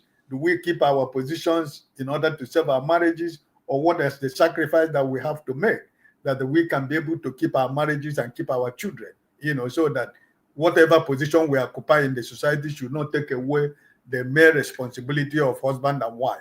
Those are discussions that both parties are supposed to have. So I don't know why it should result into taking somebody's life. Yeah, I agree with you, sir. Thank you so much. And another thing, sorry, before I hand over, Brother Kenneth was saying the pastors, whatever they tell the sheep, Brother Kenneth, it's not like that. The Bible is meant for you to read and understand. So if anybody tells you something that is not biblical as your pastor, you should be able to question what the person is telling you. And that's why, most of us that are Christians, we have a Bible in the house, but we don't read the Bible. We don't read the Bible. We're only waiting for Sunday to hear what the man standing on the pulpit is telling you. So that's why the Bible is there for you to read and understand. If you don't understand, you go to somebody who really understands the word of God. That person can share the word of God with you. The pastor is not God, Sometimes the interpretation of the word of God, people interpret the word of God to suit them, whatever they think they're trying to tell people, if it is not from the Holy Spirit, or if they're not telling you that really what the word of God says. So it's not really everybody in the church that believes everything a man of God says, right? So please, it's not every pastor, it's not every member of a church believe what every man of God says, because not everything the pastor says is correct. Okay. Yes, sir. Thank you. Thank you so much. DC, I see you. I'm going to come to you. I'm going to come to you last. Chill, because I know you're going to break the table. Uncle KJ, can I have you on mute, sir? Yes. What is your opinion on this topic, sir? Now, my opinion on the menu. Okay. All right, Mr. Pastor David Favor is the name of the individual, while his wife's name is Winifred. It's most unfortunate because this didn't start just yesterday, as some media are alluding. This marriage had been a bit disastrous right from the beginning, and as we all can see, the lady is a very pretty lady, even though she's a bit on the plumpy side now. Well brought up, and I don't know about her adult life, but I know, just like a friend of mine pointed out earlier, that we all used to be. The mom was one of the principals of F4 Secondary School somewhere in Makati. Now, why am I going that way? I'm going up to say that she, contrary to what some people are saying, she's not somebody you can say doesn't have a respectful life. By the way, she is a one of the personal assistants to the governor, and so that means that she has been in politics for a while to be able to get that position. But what happens to most of these men? Governor of Benue State or Delta State? No, Delta State. What happens to most of these people who marry beautiful ladies? Their inability to have capacity. Now, just like Madam Luke said, politics in Nigeria also has a lot of challenges for women, especially when they are beautiful, because the men sometimes make things almost impossible. But that simply means that if you do not have the capacity, that's what the Bible says when it says do not be on equal yoke. If you don't have the capacity, to handle such a person who has a large outlook, or rather, let me say ambition, you should not get involved. And if you have gotten involved and discovered that the person you are involved with does not have the capacity to to be able to handle your success, you should quietly, you don't even need to divorce. You can live apart. The Bible accepts that you can live apart. He said you can separate for a time, for a time and a time. So you can actually live apart and still be husband and wife, but do your things separately, so that the person's life is preserved. Once life is lost, nobody can return it. And so for her, I blame her for not taking a quick step when it was getting bad. And the thing that there was said, to the other people who, as Boko said, it's an issue of money. He takes money from her. This kind of woman who keep money around as a politician. The politicians always have money around. So sometimes he takes things, does all kinds of stuff. And when she asks, that becomes the problem. In this case, I heard it was the money that's allegedly that she asked after. And the man felt offended for being asked what he had done with the money that was that was kept in the house. So, what is the lesson for all of us? Because right now, it's a lesson for all of us. Don't get into it. If you know, I don't know. These days they make all kinds of saying. It's either ride or die. So, me, I don't want to die. So, and I know. So if the riding no agree, you make you no die for the thing. I beg, because even if though you die, the people will now get up and go and marry someone else. I have an auntie I used to like so much, my sister-in-law, very hardworking, very, very hardworking, very hardworking, very talented, always full of life, But the same thing, this time, the husband chose to marry somebody else because she didn't have a child yet. And whilst they, not that he even married, he kept lying to her, Meanwhile, she is the one who has the real box. He works in the DSS. So, came to the point of beating, hitting. At one particular night, they called me, and said, look, I should please get to that house. I drove there. I said, come, get into my motor. Let's go back to the house. She said, no, she will stay in that house. I begged Taya, me and my wife. She said, no, she's going to stay there. Then go fight that fight, finish. And not be saying they fight now, she's the hitter. Now he just done there, the guy will keep hitting her. And as you know me now, I know the verse, but when so to just say, I be make I could beat the man myself, because that will even please me the more. I had to speak to him. I said, look, please, it's better you don't, hit or do this thing. If you have an issue, you can actually sort it out another way. What I'm trying to say, and I said, I've witnessed such things. Such women do not live. Yes, now either ride or die. And she talks, she not go live. Eventually, she died. We buried her. And the guy collected all her property, everything, her bank accounts, her businesses, her vehicles, and he didn't stop there. He has married and life is moving on. The same thing with this pastor now. If he doesn't go to jail, when if you finish going through the process, he go look for another baby in Ayoka, marry, and life goes on. So what is so important, what is more prominent, pertinent to me, is the fact that you need to guard yourself, guard your life. And once you see that the music has changed, tell the bobo, say, with due respect, I need to take some time. Make we, watch this thing. I'm trying to look at the points I made. Sorry. So, Thank you. Go ahead. Yes. So it's in his case, he's always afraid of how his wife mixing with big shots. I don't know why a man who wants to marry a politician and a fine lady will be afraid of your wife mixing with people. Don't you have trust on the lady?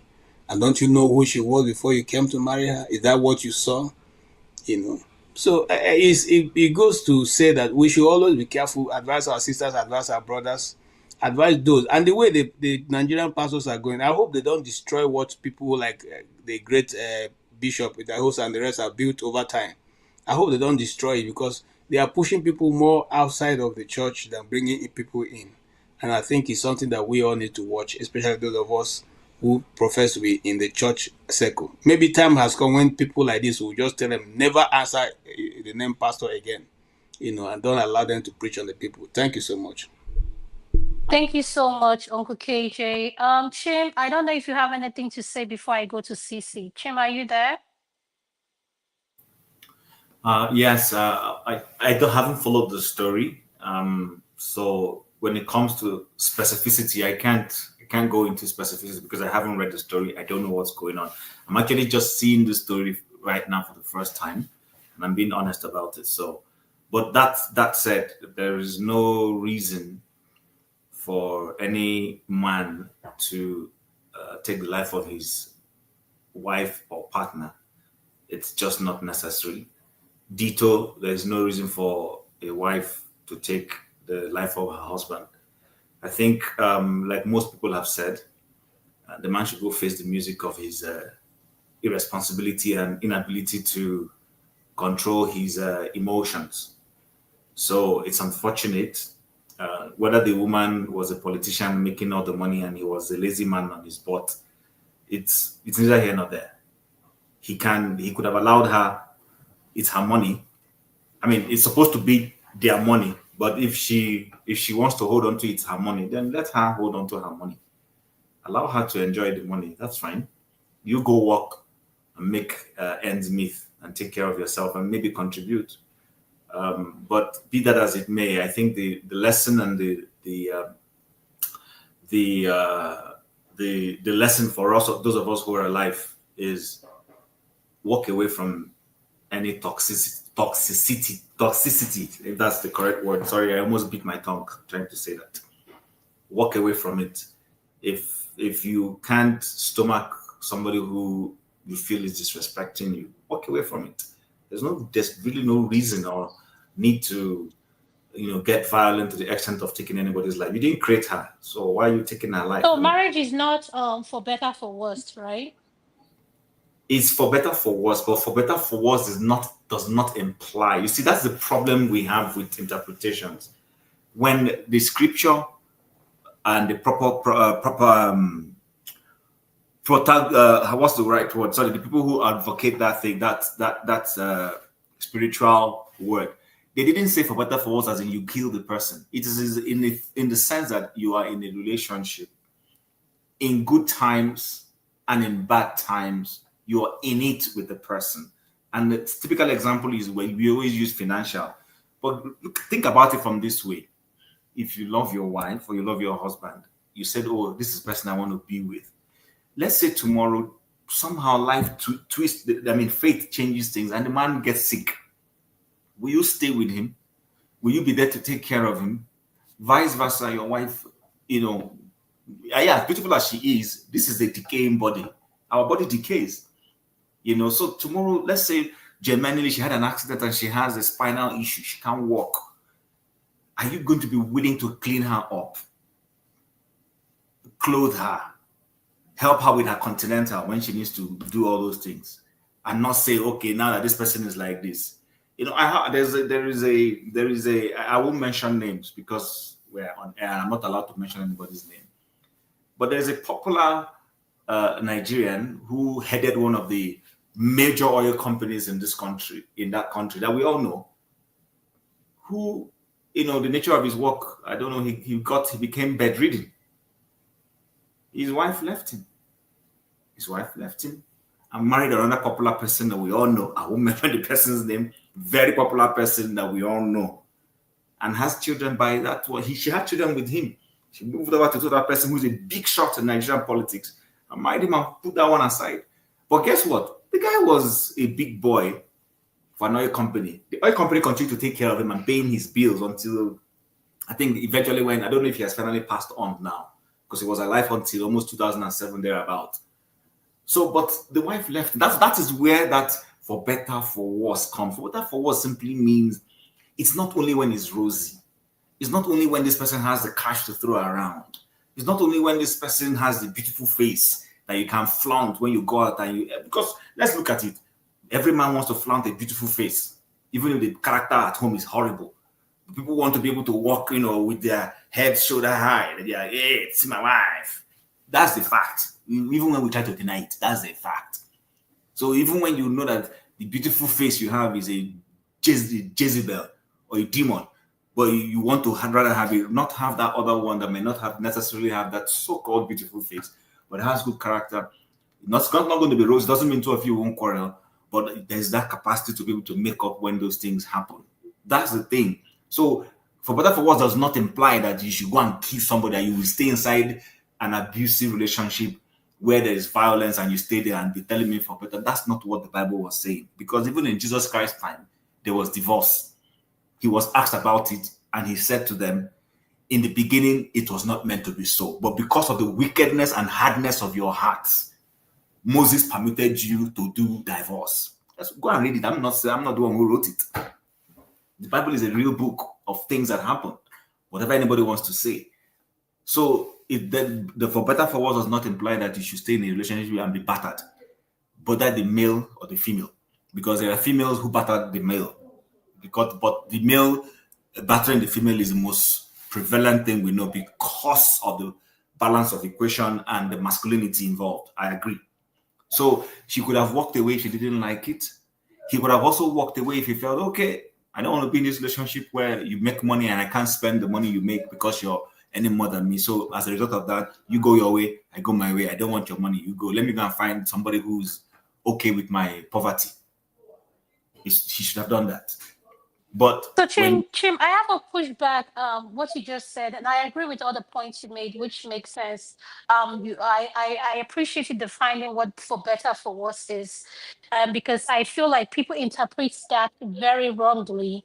For better for worse doesn't mean that you should not have common sense. You should tolerate abuse, and abuse is not just domestic. Abuse comes in all emotional abuse. Like I have a question for you. In a society like ours, Africa, where women are stigmatized based on, oh, you don't have a husband, you're single, you're this, you're that. What advice would you have? What would you say for our society to do more and stop shaming women based on their title of marriage, single, or whatever, separated? okay, so yes, I'm not going to dispute what you said. Society puts pressure on society puts pressure on human beings. If a man is not married at 40 or even before 40, people start asking him what is wrong. Some will suggest that maybe he's impotent. Some people will suggest that, okay, he's chasing this money too much. He should go and find a wife to marry. I've had uncles, I've had relations who married past 40, and there was pressure on them to do that. But some of them, maybe because of the family background they were coming from, they had seen pressure on finances, wanted to get to a certain level of financial independence before they go and marry, because they feel from the African perspective, I take that back. They feel that it is the man's place to provide financially, so they want to be able to have that capacity to be able to do that. They feel no lady will want to come in and start building anything with them, so they don't mind, they build and they go and marry. Now, depending on their other worldview, they might marry and still be open to bringing a woman who will spend it. They don't care. I've made it, let her spend it. You understand? And all that. But in the same vein, that same society that puts pressure on the guy to say, why, what are you still waiting for? His mother will be saying, oh, you need to go and look for this woman. I'll go and get a girl for you. I need to save my grandchildren. That same society puts pressure on women too, to say that, they too need to go marry. So it's not always correct that it's only one of the sexes. No, society puts pressure on everybody. It behoves you to know your grounds, know what your goals and objectives are in life, and be an outlier. we don't see, even as we're here now, including you, let's be honest, we don't really like outliers. You know, as we're having this conversation, and everybody was scared, I was scrolling on my Facebook timeline, and I just bumped into a post by a friend, and almost close to what we're discussing here. And somebody posted and said that most women don't like. Let me see if I can read it out. If I haven't closed it, just give me a second, please, if you don't mind. Go ahead. I think I've lost it. Whenever I find it, I'll share. I've lost it. The thing has moved off. So, but let me paraphrase if I can remember. Basically, what the person was saying, and that's another celebrity that we all know, but I won't mention the person's name because I'm not permitted. Simply wrote and said that many women, if you ask them, don't like to marry good men. I think did he hear nice men? Sorry, I think he did. Hold on. He said many women, they may not tell you, do not like nice men. That's where the conversation started. And then people started chipping in. And then one lady said, actually, he has a point. When I was younger, I hated nice men. They were very predictable. There was nothing, what's the word? Exciting about them. They were too stale for me. She said, but thank God, as I grew, I began to appreciate that, these rough boys, they're only good for the roughness. They're only good for all the cruising. And I began to appreciate the nice men. And I married one. I'm not telling you what I didn't. I just read it. Unfortunately, that post has gone off. Tim, don't worry. What you're saying there, we have someone on the panel. Sisi Zoike. I'm trying to cover you, but you expose yourself. Zoike. Keep talking. What is true? What Tim is saying is very true. So it's not always correct because I'm always, and I'm not trying to create a balance for the sake of balance. I'm just being rational. Society puts pressure, just like in the society we live now. Earlier today, I read another post where somebody was saying the boys have been left behind. And this was even on LinkedIn. And then they treated another conversation I was reading. I didn't necessarily contribute. But the whole point was that why wouldn't the boys be left behind? When you go for seminars these days, who do you see? Women. And I said, I don't know the world where this woman lives in. I've gone to seminars where I see men. But guess what? Society is now increasingly making it about the women too. If we're going to be honest, we live in a Western world where everything, but there's a protection over women. And I'm not saying don't protect women. I'm not against that. I'm just saying let's create a balance. When we skew towards one end of the spectrum, we create a problem. Society and God designed us to stay in the middle. Balanced life. That's why it's let your moderation be known in everything. Don't be an extremist of any sort. Don't be extremely too emotional towards violence and be extremely too unemotional towards unnecessary silence. Be in the middle. That's where you're supposed to be. Any stretch creates problem. Any stretch. Because a generation came, they weren't training their daughters, doesn't mean now we have to pump all the budget into training women and leave the boys. Because we're also going to create unaware men who will not know how to manage the girls when it's time to come. And this is what I see in the Western world. If you go to most offices now, it's all women managers. You don't see men anymore. The men are busy doing electrician, especially in the Canada where I live, doing artisan work. And I'm being honest with you. If you go to most offices, it's all women. And I tell people, there's another problem people are creating. They are not seeing it. If a woman is qualified, give it to her. If it's a man that's qualified, give it to him. Stop on this unnecessary trying to overbalance things. That thing always skews and it never ends well. So, like I said, it's unfortunate. She shouldn't have died for nothing. The man should go and face the music. He who kills by the sword. If it's we say it's an allegation for now, but if it's found after the due process has gone through and we're not being unnecessarily emotional and it's discovered that he poisoned this woman and killed her, then he should go and face the electric chair, whatever system they want to use to punish him. Because he's in Nigeria, so yeah, in Delta states. People get hanged. People get hanged in Nigeria too. So if he's guilty, then so be it.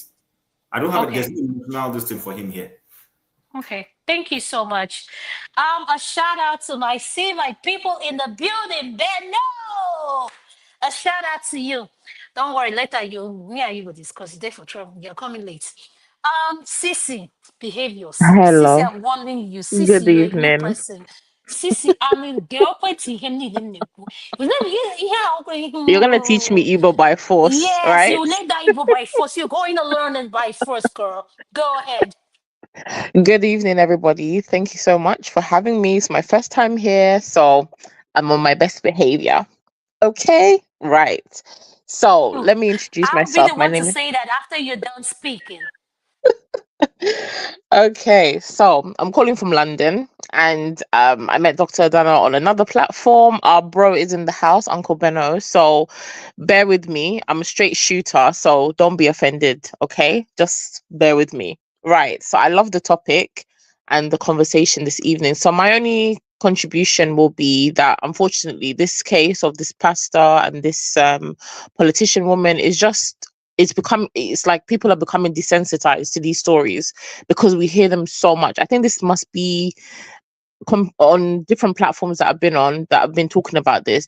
I think this is like the 15th story of a woman being murdered by her husband and her life being ended prematurely over very nonsense issues in a marriage, right? That shouldn't lead to this type of result. So for myself, I've written down a few things because I've covered this on other platforms around this issue of men, specifically men, and why they resort to unaliving their partners or their wives, okay, especially in the African context.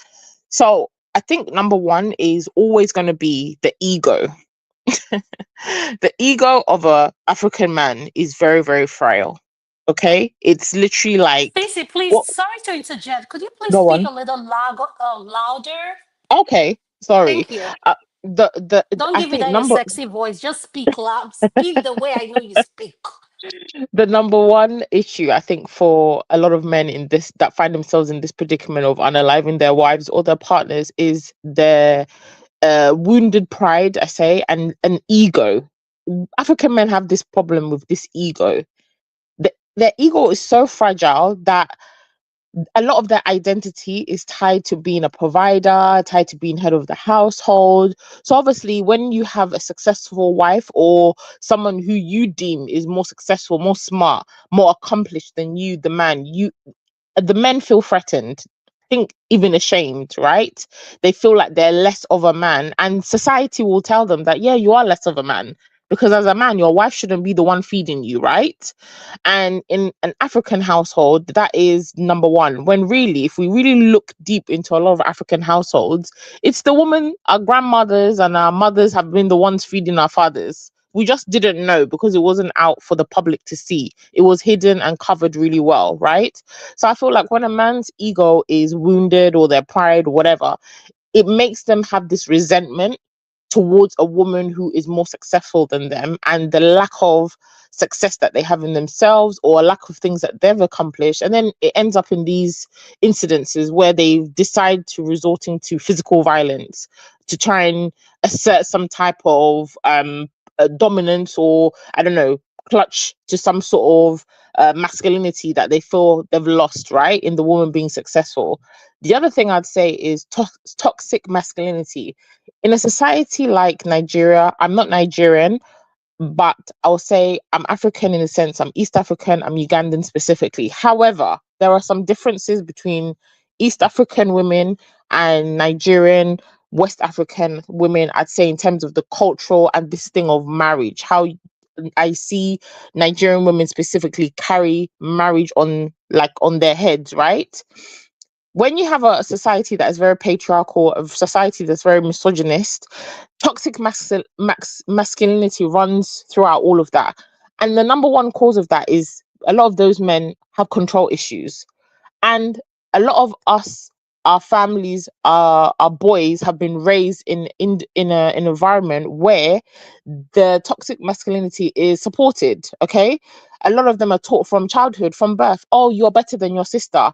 Your sister should be running around after you. Your cousins, the female cousins, should be running. The female child, period, should be waiting hand on foot on a man. So as he grows up, he has no sense of responsibility other than providing, being a man, being strong.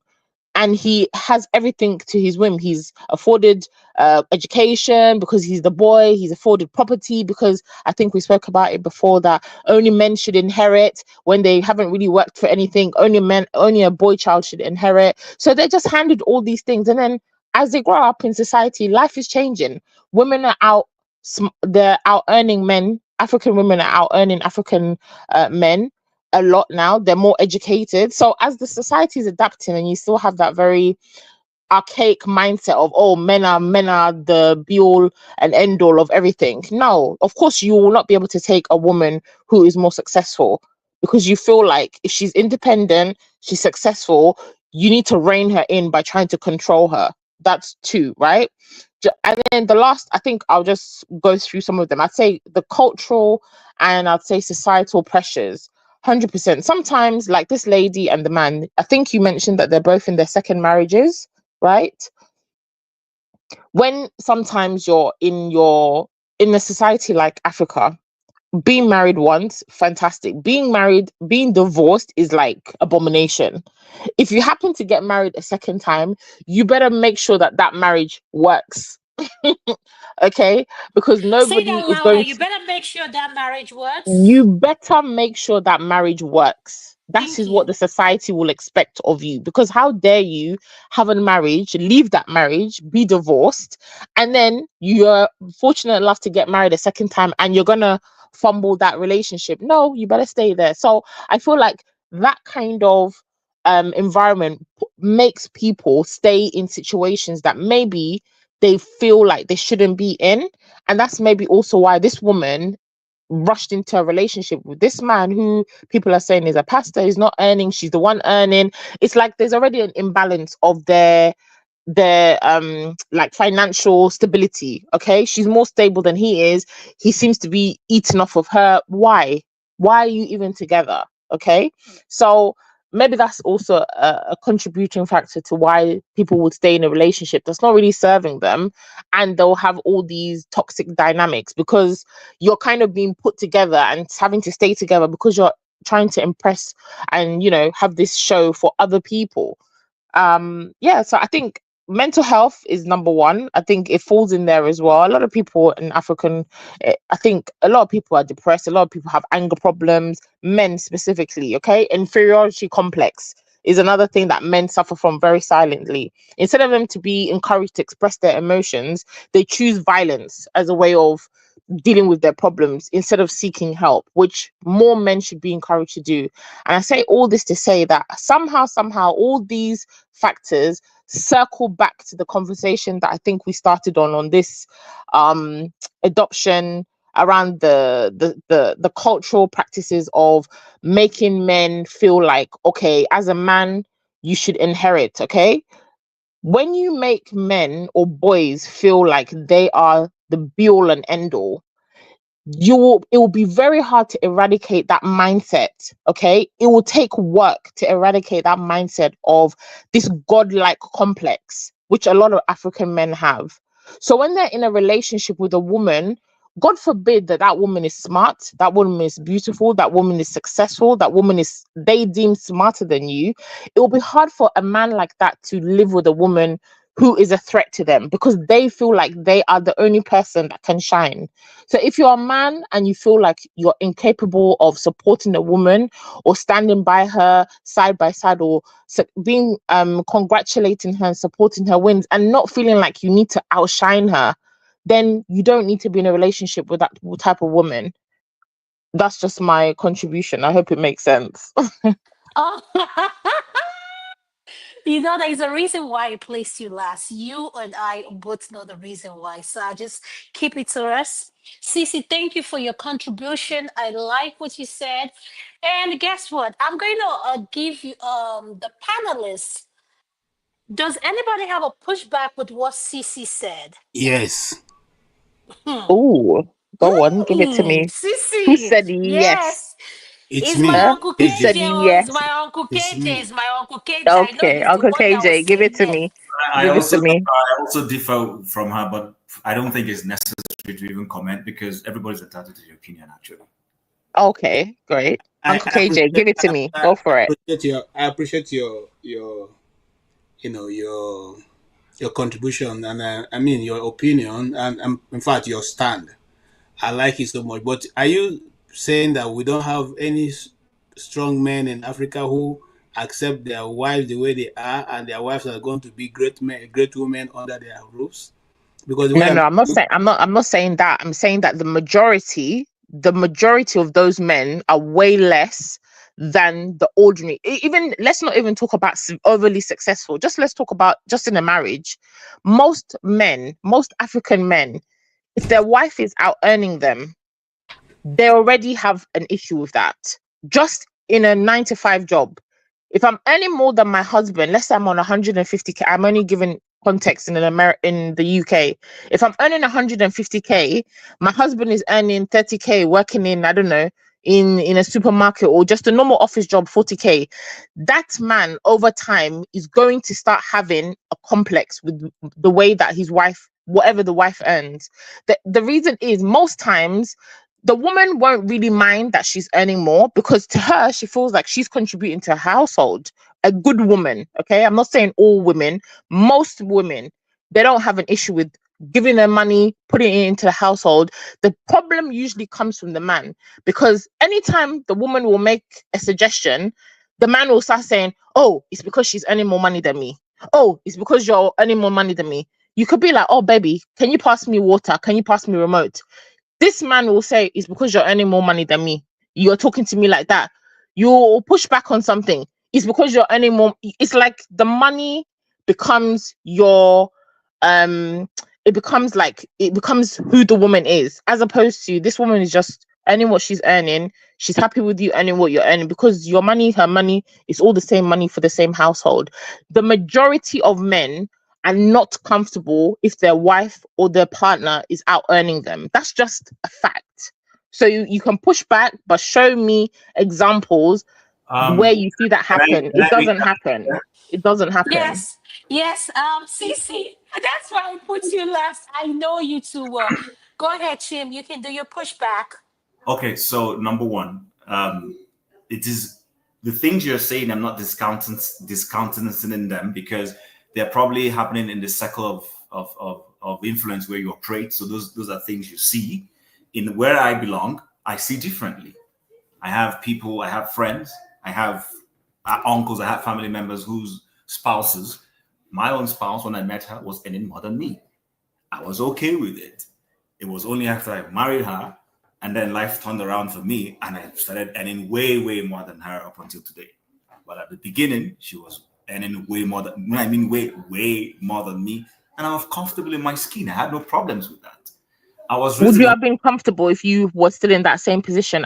She was still out earning you even after marriage up to now. I'm sorry, that didn't happen. But the point is, I was comfortable with it. But I said, would you still be comfortable now if that was still the situation? That's what I'm talking about. I'm not talking about in the beginning. Problem with it. I've listened. The host of the show today, I've had conversations with her. I have, in all the companies I worked for before I moved abroad, practically all of them, I only had 2 bosses that were men. In all of my bosses have been women, and I was okay with it. If there was anybody who even had problems, it was the ladies who were trying to prove a point, and I kept laughing. You're the manager. What are you trying to prove a point and trying to unnecessarily subdue me for? The title is already with you. So I think, like I rightly said, it depends on the sphere of where you look. I grew up in a home with girls. I have 2 sisters. My parents gave everyone equal opportunity. In fact, at some point, I actually thought my parents preferred the girls than me, and I'm an only son. And I used to have that feeling. I confronted my parents at some point and said, the way you treat these girls, you treat them better than me. And they laughed. But guess what? That's life. I didn't hold it against my folks. It's just my understanding of how I was reading situations at the level where I was. But fortunately today, everybody, we're taking care of our parents, male, female. But there are women who have earned and gotten higher than their husbands, and they're still in their marriages. Madam Ngozi Okonjo-Iweala, that is heading the World Trade Organization, is married to a man who we barely even hear his voice. What's her name? Somebody has just written it there. Madam Due Diligence in Nigeria. What's her? Ekpa. Nobody even knows who her husband is. She's the political activist all over the place. But you know, these anomalies are not the norm. That's what I'm talking about. Okay, you see now, Cece, this is okay. This is what I want to say. To calm everything down. What Chim is trying to say, and Cece, I just want to tell you, Chim is he's not the norm. So just have that in mind. He's not a norm. So let me just Chim, end the on people you are Chim, the people you are naming, name people who are regular people. These are That's what I'm celebrities. saying. The Name average people. Adama, Adama, you Which cannot Adama? Where? you cannot be a regular person and we will know you. We're talking about, you said name people who have progressed, and I'm naming them for you. No. Coincidentally, I gave example. I said take away successful people. Let me talk. I'm not good at having conversation where you don't let me talk. No, Cece, let him talk. Let him talk. I'm not good at having those Please kind of mute yourself. Chim, go ahead. Finish what you're going to say, and I'll let Cece respond to you. Go ahead. Like I rightly said, we're all entitled to our viewpoints, and our viewpoints are usually informed by the environment where we've operated. And I don't discountenance anybody's viewpoint because it might be real because of the environment things you will see, and perhaps by nature of a coincidence or whatever it is, you see more of those things. I don't see more of those things you're seeing. I see balance. I've seen stupid men who earn more than their wives and oppress the woman for no good reason. You hear me saying it? And I've also seen men who earn a lot and leave the woman to spend it, and you won't even know. They want the woman to be happy. I will earn, go ahead. They even want her to progress. But perhaps by virtue of maybe the kind of job he does, it's just natural he has to earn a lot of money. But the woman go ahead and spend. Not a problem. But I've also seen women, like I've mentioned, who Providence have put way ahead of their spouses. But they're also very, comfortable in their skin, and their husbands are comfortable in their skin. I was advising Adama the other day to go watch what's her name, Ibikun Awosika. Go and hear what she's saying. This is someone who has been the chairman of a bank in Nigeria. And go and listen to her viewpoint about marriage. You will be shocked. You'll be wondering, where did she get this? And yet she's at that level where she is. Go listen. I'm not going to tell you what she says. If you hear what she says, you'll probably not like her. But this is a woman who was the chairman of the biggest bank in Nigeria at some point. So I think, like I keep saying, there is no society of all bad women and a society of all bad men. No. And sometimes, depending on the life stage we get to, or the era of where we're in an era where I live in Canada. This society where I live in Canada is a predominantly female-driven society. And I'm being honest with you. So if you're not careful, you'll get offended. Because you can't even literally do anything. It's all women. Even if the money, opening, as simple as opening an educational account for your children, the society won't let you see that money anymore. It has to be your wife. Some men get offended and say, so the same money that I put my money in, but the bank would insist it has to be the woman to take care of it. So these are some of the things that are creating problems. If you ask me, I would say because of the way we interpreted where women used to be in the 60s and 70s, and I'm not saying women were not oppressed at some level. I'm not saying that. I'm just saying we're moving from one extreme and heading to another extreme, which is not healthy for the society we live in. There has to be a balance. In trying to solve, the inability of women to have climbed social ladders in the past, we mustn't create another problem by denigrating the men. Because at any level you create any problem, society, it will be waiting for us to be solved in the future. So that's my own perspective. I don't discountenance anybody's this thing. From the society I come from, in Yoruba society, for instance, it is not true women are part and parcel of inheritance. Any Yoruba person who is here can come and tell me I'm wrong. There's no Yoruba man I've met that doesn't give his female daughters equal opportunities like his male children. I'm not even Yoruba, but I appreciate their culture for that. So I think it's wrong when we come here and want to skew things and say, oh, no, it's not true. There are successful women who are growing, and they are growing with the support of their spouses. I'll end Okay, there. thank you. Thank you so much, Chim. Can I say something? Yes, go ahead. Go ahead.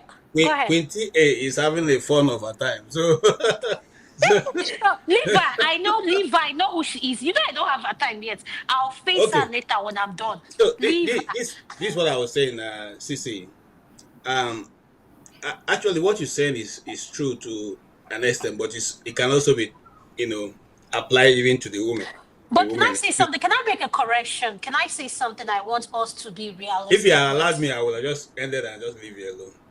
Okay, go ahead. Go ahead. I have a friend whose wife killed him in Abuja. Okay, and all because the guy was just trying to be nice, just like this lady now. They were both Fulanis. Okay, she stabbed him more than 40 something times.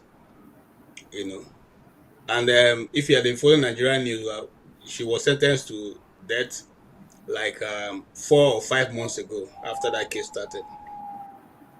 Now, what I'm trying to say in essence is this: any small mind will always have a problem with how their husband or their wife is progressing.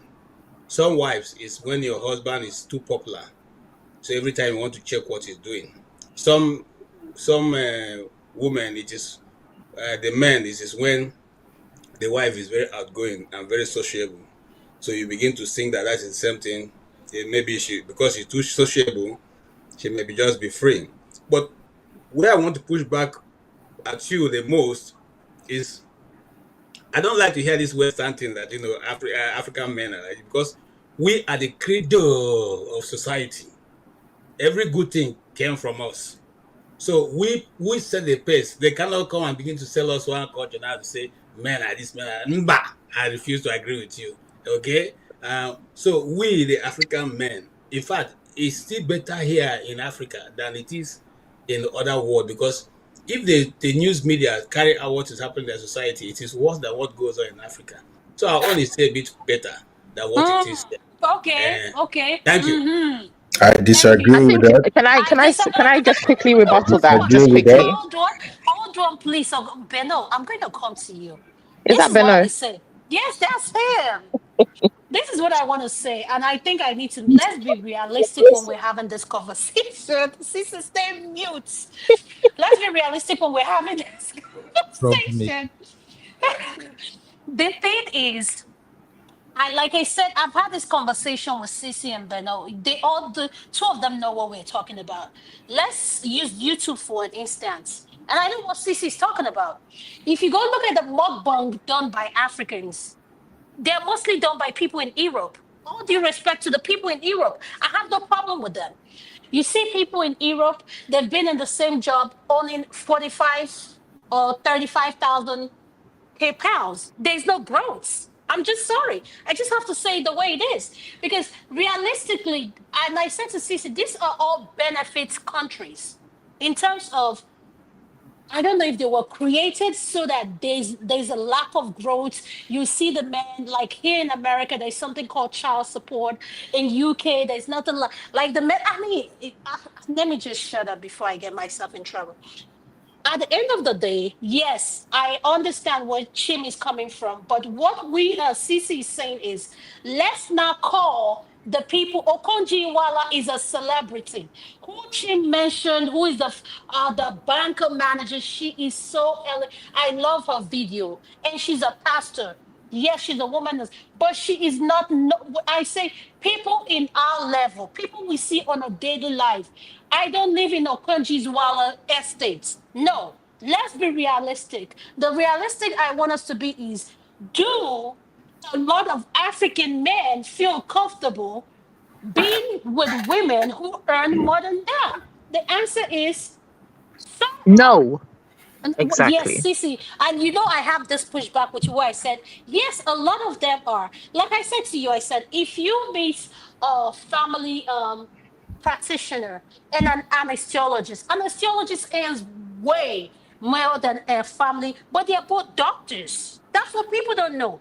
They are both doctors. So if it works out for them, how is it your business? It's none of our business. I don't care what they do. That is their business. So at the end of the day, let's be realistic with when we make all these comments. I agree with what everybody say, but let us use examples of people we know, like in your neighborhood. I hate when we call all these celebrities. These people are celebrities. I want regular people. You say, oh, my neighbor married this wife, and his wife earns 500K. He earns 50,000, and they're both African, and the marriage is so lovely. Let's be like Okonji Iweala is out of our league. Let's be realistic. So Sister thank you. Adama, can I say something? Yes, I'll let you share something. Uncle Beno has been waiting. Sir, I hope it's not too long. No, no, no, Yes, no. go ahead. Go ahead, sir. I'll let you share something. Go ahead, sir. Not sharing something, but trying to listen. I don't, sometimes I don't know how I don't know how we take our, percentages of trying to generalize issues like this. How many regular people among you do you know how they live their lives? Because I don't get the argument. The regular people you're talking about, how many regular people do you try to poke your nose into what they do, how they live their lives? And that's why one of the things I keep saying here, that when family try to put their family into the internet, it becomes a public discussion. I think marriage is between a man and a woman, and if there is anything that is going on in between in a relationship, it's supposed to be in their bedroom.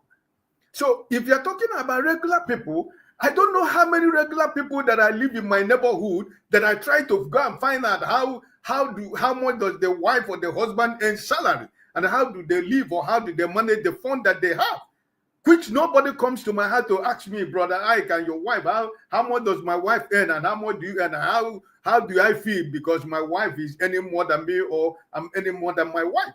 So let us not generalize the issue. You talk about somebody you know.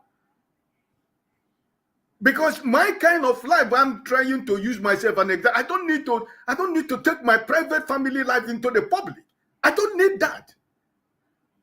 If I have a problem in my house, I need to find a solution to my problem. Right? So I don't know when people say like you say regular people. Like how many regular people do you know that are having issue with their salaries, with their husband and their wives? How many do you know? Uncle Ike, to answer your question, a lot of people, those same people that form this club, that form all this Ayimba club, that form it Otumune, so many of them, yes. If they can buy Hollandi's laces of $2,000 and stuff, Uncle Ike, let's be realistic here. I don't want to, I'm a moderator, so I am not entitled to having too many opinion. I have to moderate. So I just want to push back. Yes, there are a lot of people that we know that live beyond their means. They're trying to keep up with who is not keeping up with them. That's the point I am trying to make. I do not live in Okenjiwala estate. Maybe I have driven to her estate and visited somebody. Yes, I can acknowledge that. But to use Okenjiwala because she's not in our level. That's what I'm trying to say. No, I'm not talking about Okonji. I'm talking about we that are regular people. We are still speaking the same thing. But what I'm trying to tell you about the regular people we're talking about is the issue of when I talk about regular people, if I know one or two people who are having this problem in their marriage, maybe the wife is earning more than the man, doesn't necessarily mean that a lot of regular people in my capacity are having the same issue. So that's my point. How many people do you have personal contact and connection who explain this to you? Or is it what people talk about when they gather together to speak about? That's my point. My point is that people of my regular type, I'm speaking about me as a regular person and every other person that is regular as myself, because it is when I tell you how much my wife earns or how much I earn that you will know. That's the point. Can I make a comment? Thank you, sir. Cece, comments and I'll go to Ben. Yes, go ahead. Comment. Okay, so do we agree that Africa is a patriarchal society? Yes or no?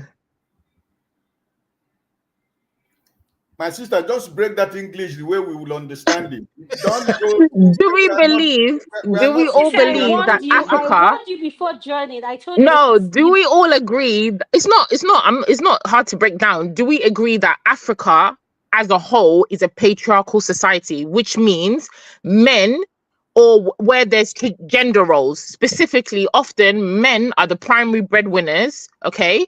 And women are kind of the secondary. Is that a consensus on the panel? No, it's not consensus because Can I the say world has something? changed so much. Okay. Hold on, the world has changed so much. We have moved past that, my hold sister. on, please, Uncle Ike, wait. I just want to remind people in the comment section You need to be respectful with your comments. And to the panelists who are, that if you don't agree with what you're saying, a link is on the comment section. Come in and challenge them and push back. But if you're going to be insulted with your comments, I am going to put you on a timeout. This is going to be the last warning. Thank you. Go ahead, Uncle Ike. See, my sister Sisi, listen, we talked about when we were talking about the issue of adoption, and the rest of them. And when we talk about how we adopt people in my culture in Igbo land, listen, so many things are changed in Africa. So most of us who live in the Western world, we shouldn't be using the same perspective we are thinking where we live. It's still the same way that is done in Africa. You need to go to Uganda, your country, and make an investigation. Go around the rural village, talk to people. You find that a lot of things have changed. It's no more like, you know, when a man is I think that Uncle Ike, I think we should use the same yardstick we use in Africa, in Europe. But that brings me to Sisi. Sisi, beautiful question you asked. I don't agree with that. But the question that my pushback to you is, please, since you went to the UK, or since you know, at least you know the history of the British society, how many female prime ministers has the UK produced? How many female prime ministers? I think it's only one. Trical society? It's only one in the UK. Okay, so good. Well, saying, maybe two. I can actually name two. I can actually name two. Margaret Thatcher was prime minister, and then this other lady spent a few days as Liz Quick. Yeah. But does that make the British society a patriarchal society?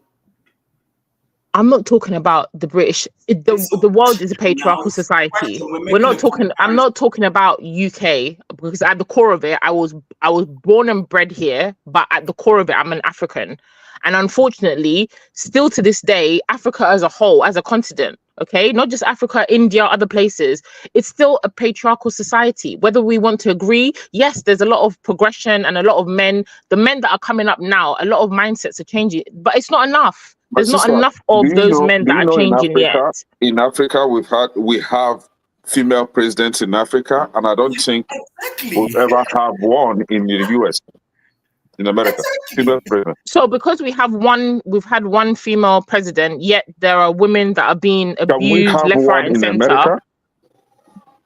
That doesn't. What's the point? The point I was trying to make is that at the whole, Africa is still a very patriarchal society. So in a society like that, usually men will feel like their role is to provide, and their role is to be the provider and to be the main breadwinner of their family, at the core of just being a patriarchal society. Okay, so when you have a marriage where a woman is doing the role of the perceived role of that man in the household, he will naturally feel emasculated, insecure, and usually he'll be resentful of that partner, just at a basic level. I'm not talking about British politics and all of these things. I'm just talking about it at the very grassroots level so that everybody can understand.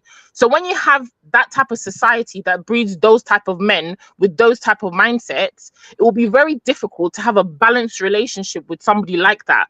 We can sit here and say, oh yeah, the few anomalies of men that are coming out and pushing back against these things is still not enough on the continent as a whole to be enough significant change in the mindset. That's just my point. Sisi, I would have agreed with you if, after all of this thing you just told us, how maybe Africa is still heavily patriarchal and the British society is not, I would have agreed with you if I was seeing relationships, and I'm careful with my choice of words, relationships that are not leading to people splitting every day in the UK amongst even Caucasians. And you see the man stays in a relationship with a woman and they're not breaking up. With all of those things in this society you're mentioning, relationships still break down at a very alarming rate.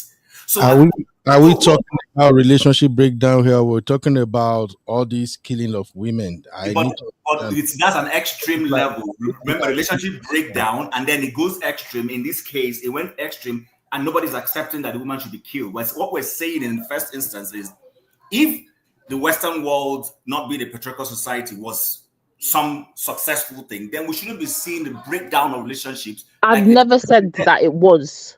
I've never said that. You're putting this word into my mouth. It's now based on this. Remember, we're making analysis, and I'm using that to evaluate what you're saying. I would rather see that, yes, The Western world is not heavily patriarchal. I agree with you. But because of that, the relationships are blossoming. We're having fewer. There's so much understanding, so much.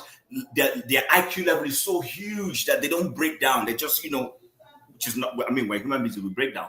But okay, the core of still on that thing, people are still breaking down their relationships. So it boils down to the fact that human beings will be human beings. That's the point I'm trying to make.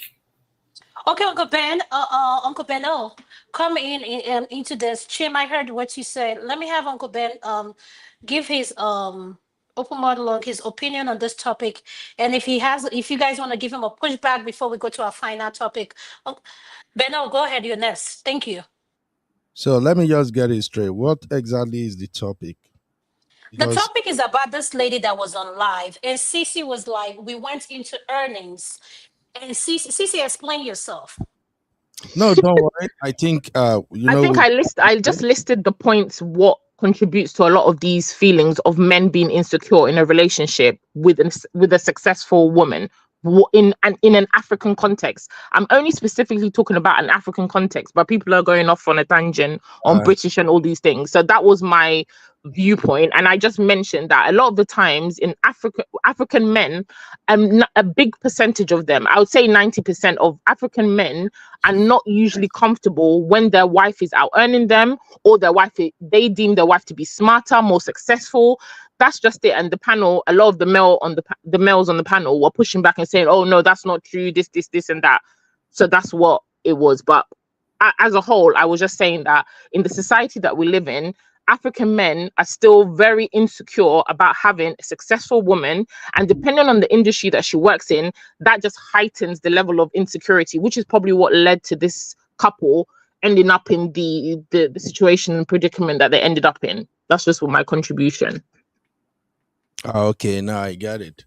Well, basically, I'm not gonna lie to you. So, Uncle Beno, before you go ahead, for proper context, we were discussing that particular killing of that lady. And no, I don't think anybody has agreed with it. But Cece brought in the concept of Africa. We were discussing on a broader scale why men, on life, their partners and all that. Nobody was reducing it to Africa. Cece is the one who brought the comparison of Africa. So when we're now saying, okay, you've brought in Africa and we're looking at it from also the Western world, I don't see why that's a problem. That's the point I'm making. We're making a comparison. I never brought any comparison. What did I compare it to? I said we're talking about an African context. I never mentioned British or anything. Somebody else mentioned that. The conversation was on a broader scale, not about Africa.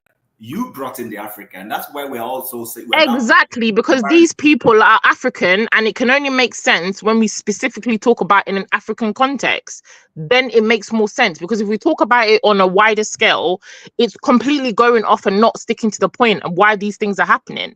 These things are happening because a lot of these, I'm talking about these men and life in their women. A lot of them are African, living in Africa, raised in Africa with African mindsets. And a lot of that African mindset is based in patriarchy and misogyny. So that's just the context of what I'm saying. If you want to speak about it, British, American, it goes off into different subsections of this conversation that is too long and too difficult to get into. So that's why I'm trying to hone it and make it specific, because these two people right now, they've not lived in a Western society from what I can see. They're both in which country? They're in Nigeria, right? So the mindset of a Nigerian living in Nigeria, brought up in Nigeria, is going to be completely different to somebody who is, let's say, a Nigerian, brought up in the West, living in America or living in the UK. It's completely different. Or if you haven't even been brought up in an African country, if you've been brought up in the West completely, you can't tell me that those two people have the same mindset. It's not possible. Your environment shapes how you react and behave in certain situations.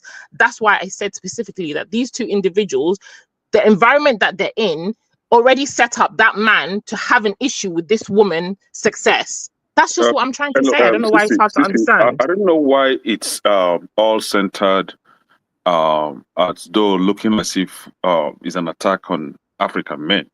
But here where I live in United States, this is a record that everybody can pull up, right?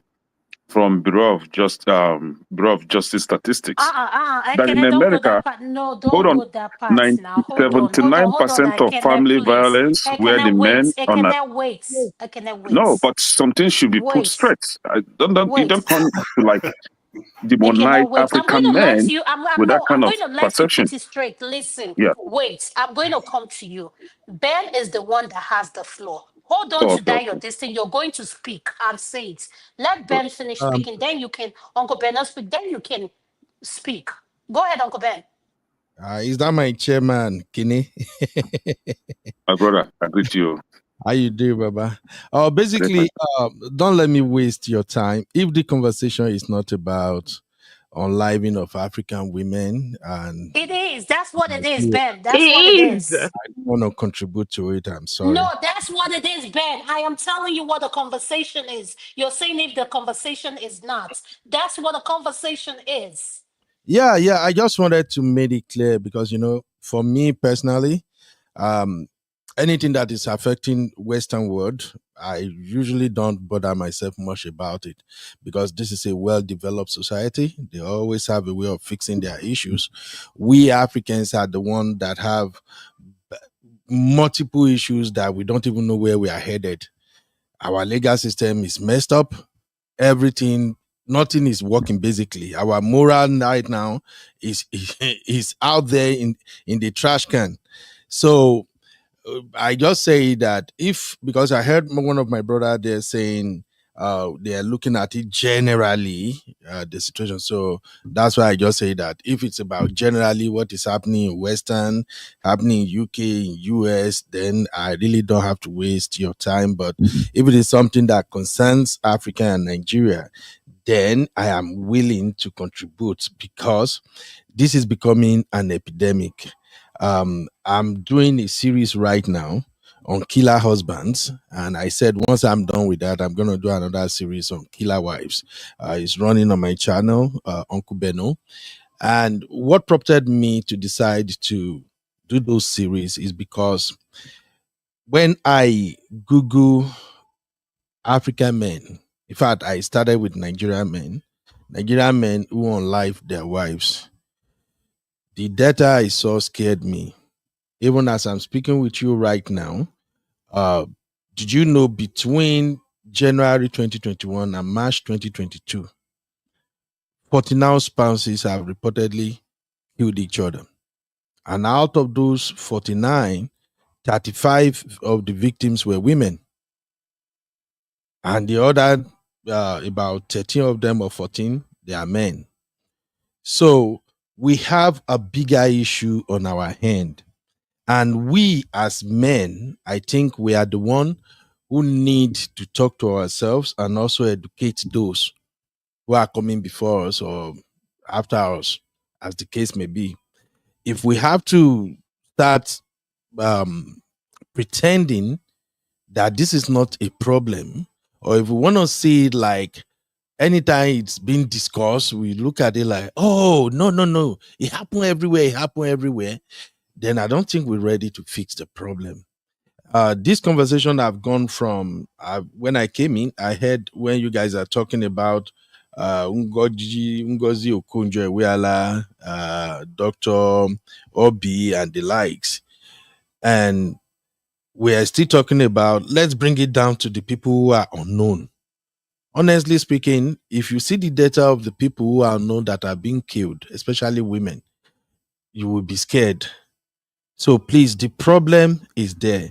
If we are looking at why is it happening, and somebody mentioned women that outends their men, and maybe as a result of jealousy or maybe ego, they decide to unlife their wife, maybe when they are having argument or something else, then we can discuss that. Domestic violence is domestic violence. Let's just be honest. There's no two way to look at it. There are people in Africa right now, there are men in Africa, in Nigeria, that literally beat their wife in any given opportunity. And many of them don't set out to say, oh, I'm going to unlife this woman today. They are coming from a place of anger. In my own research, I found out that the main reason we are continuing to have this huge number of men unliving their women boils down to anger, resentment, and revenge. Anyhow you want to look at it, it's these three elements that are responsible for it. They don't start up that I will kill this woman today, I will unlive her, I will buy her. No, it starts with anger. How dare you say this to me? How dare you argue with me? How dare you not listen to me? I'm the head of this house. I made decision, you did not obey me. Pa, po, boo. Then she's gone. Ask many of them when they are arrested, they will tell you, it's the devil. I don't really mean it. I love my wife.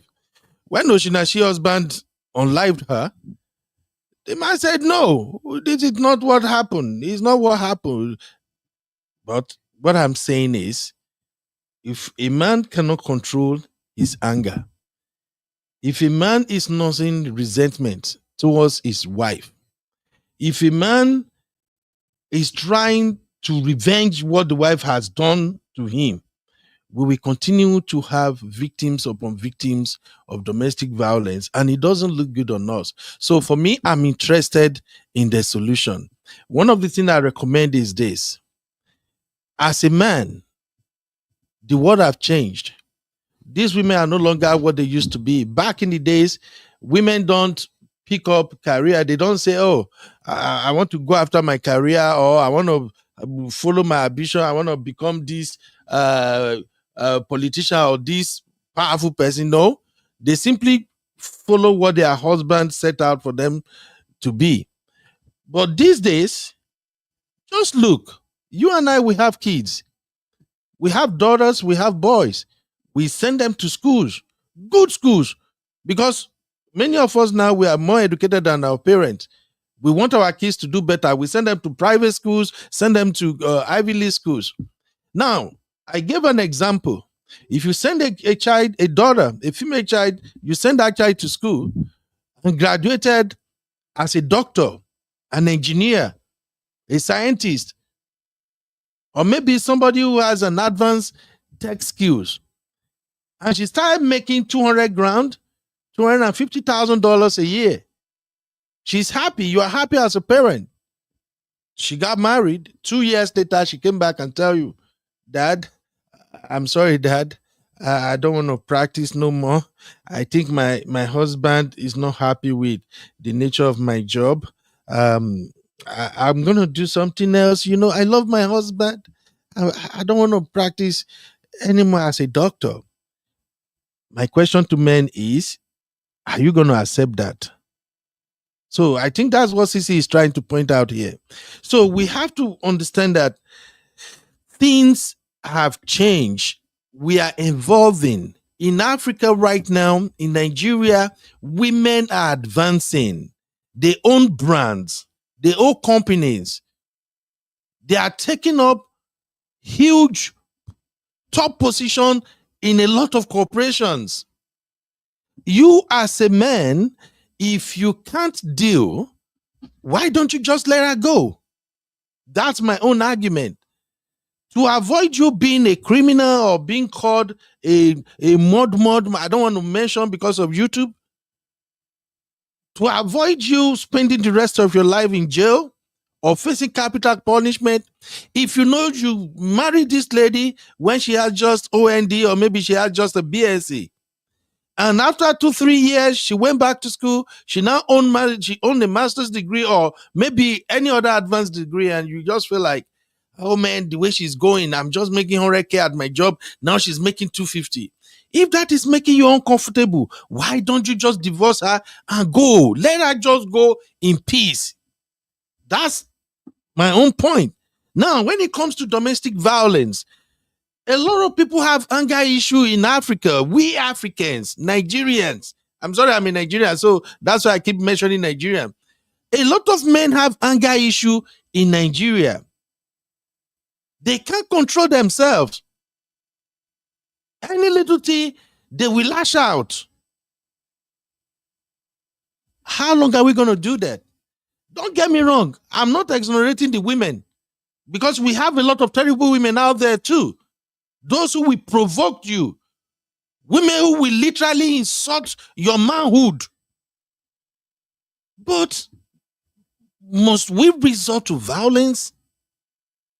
If you marry your daughter to a young man, your daughter that you love dearly, you married her out to a young man, and 6 months later, 1 year later, your daughter will come back and rush back to you and say, Daddy, look at me. She's showing you bruised faces. 1 or 2 of her teeth is missing. How would you feel as a man? So my team, my sister, man, no verse, man, no wasting our time. My team be say, the earlier we start speaking about this, the better for us all. Don't let us even defend it. Don't let us justify it. Oh, it's happening in the West. It's happening in the South. We don't care. We can do better. And as much as we have a couple of men who don't believe in this craziness of, oh, let me slap my wife, let me kick my wife. I know many brothers who are great men. They will never do such. It doesn't matter the level of the argument. They will walk away. So if we continue to preach that, maybe it will get to our brothers. Maybe it will get to our brothers.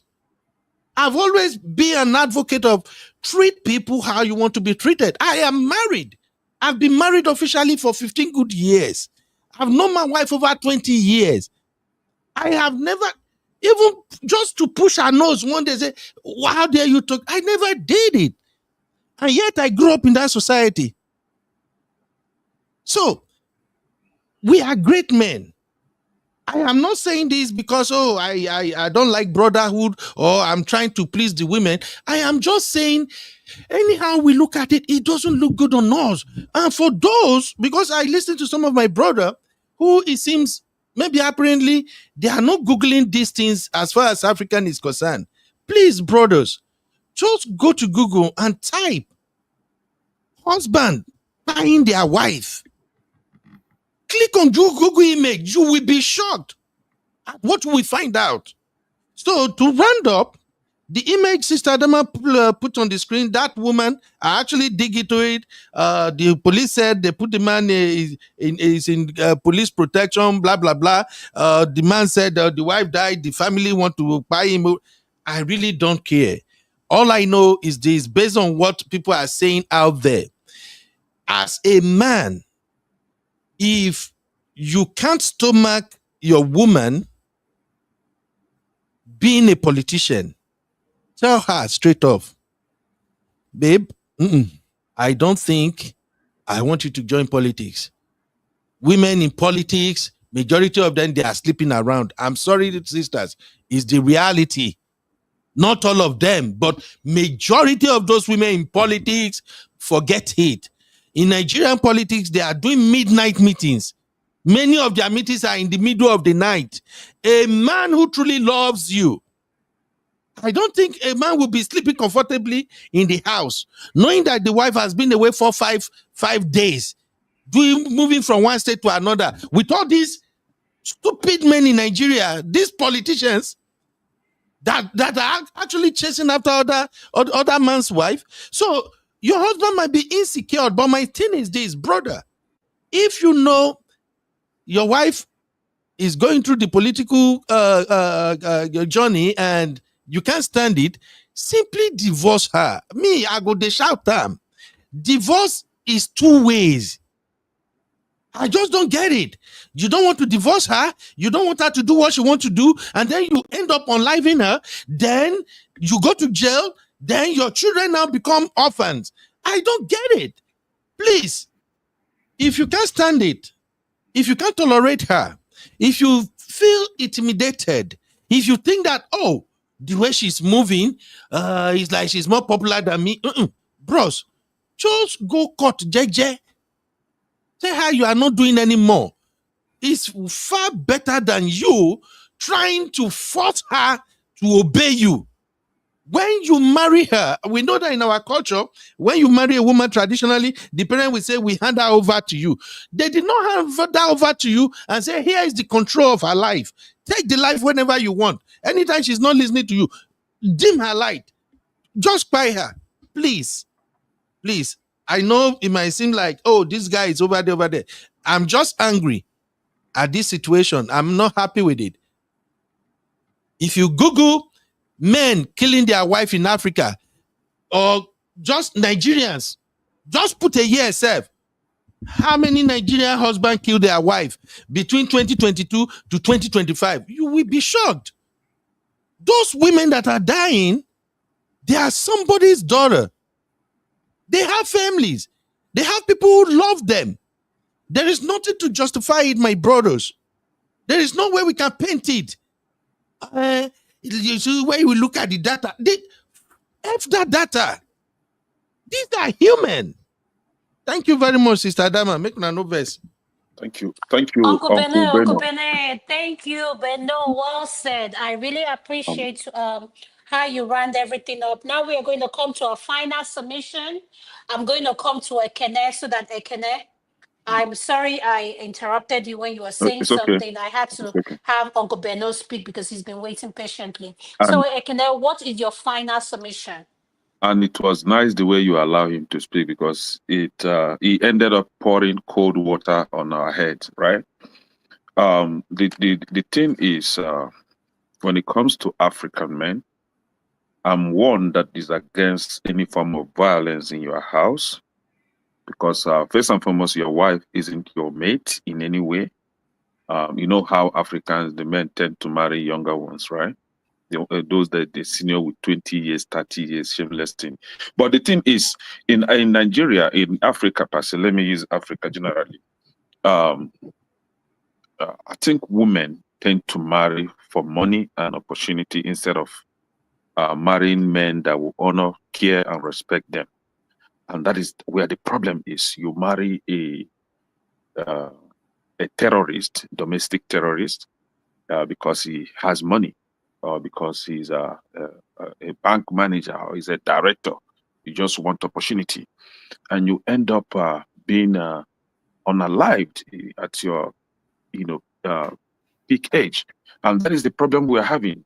We know a story of one young actress in Nigeria that married a grandfather. The grandfather is a politician. We all know that. And you don't tell me that she married him because of love, or because he cares for her.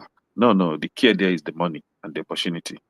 That is the problem, because you don't marry your friend, you marry money, you marry a big man, and you end up using you as a punching bag. I'm one that you can't lay your hands on my sisters, or any of my sisters, actually. I think there was one that tried at one time, and I think he regretted doing that. Or even lay your hands on my auntie, Chris. We know how to treat such men in Nigeria. We may not castrate you, but we'll put you in a condition that whenever you reflect, you remember that you'll be like, God, these people are evil. Because you have no such right. Even if he didn't end up killing her that day, gradual, small beating here and there will eventually accumulate. And one day she falls sick, she's gone. And people will come and say, God give, God take. No, God did not take anything. This man has been beating her gradually, inflicting pains, inflicting kind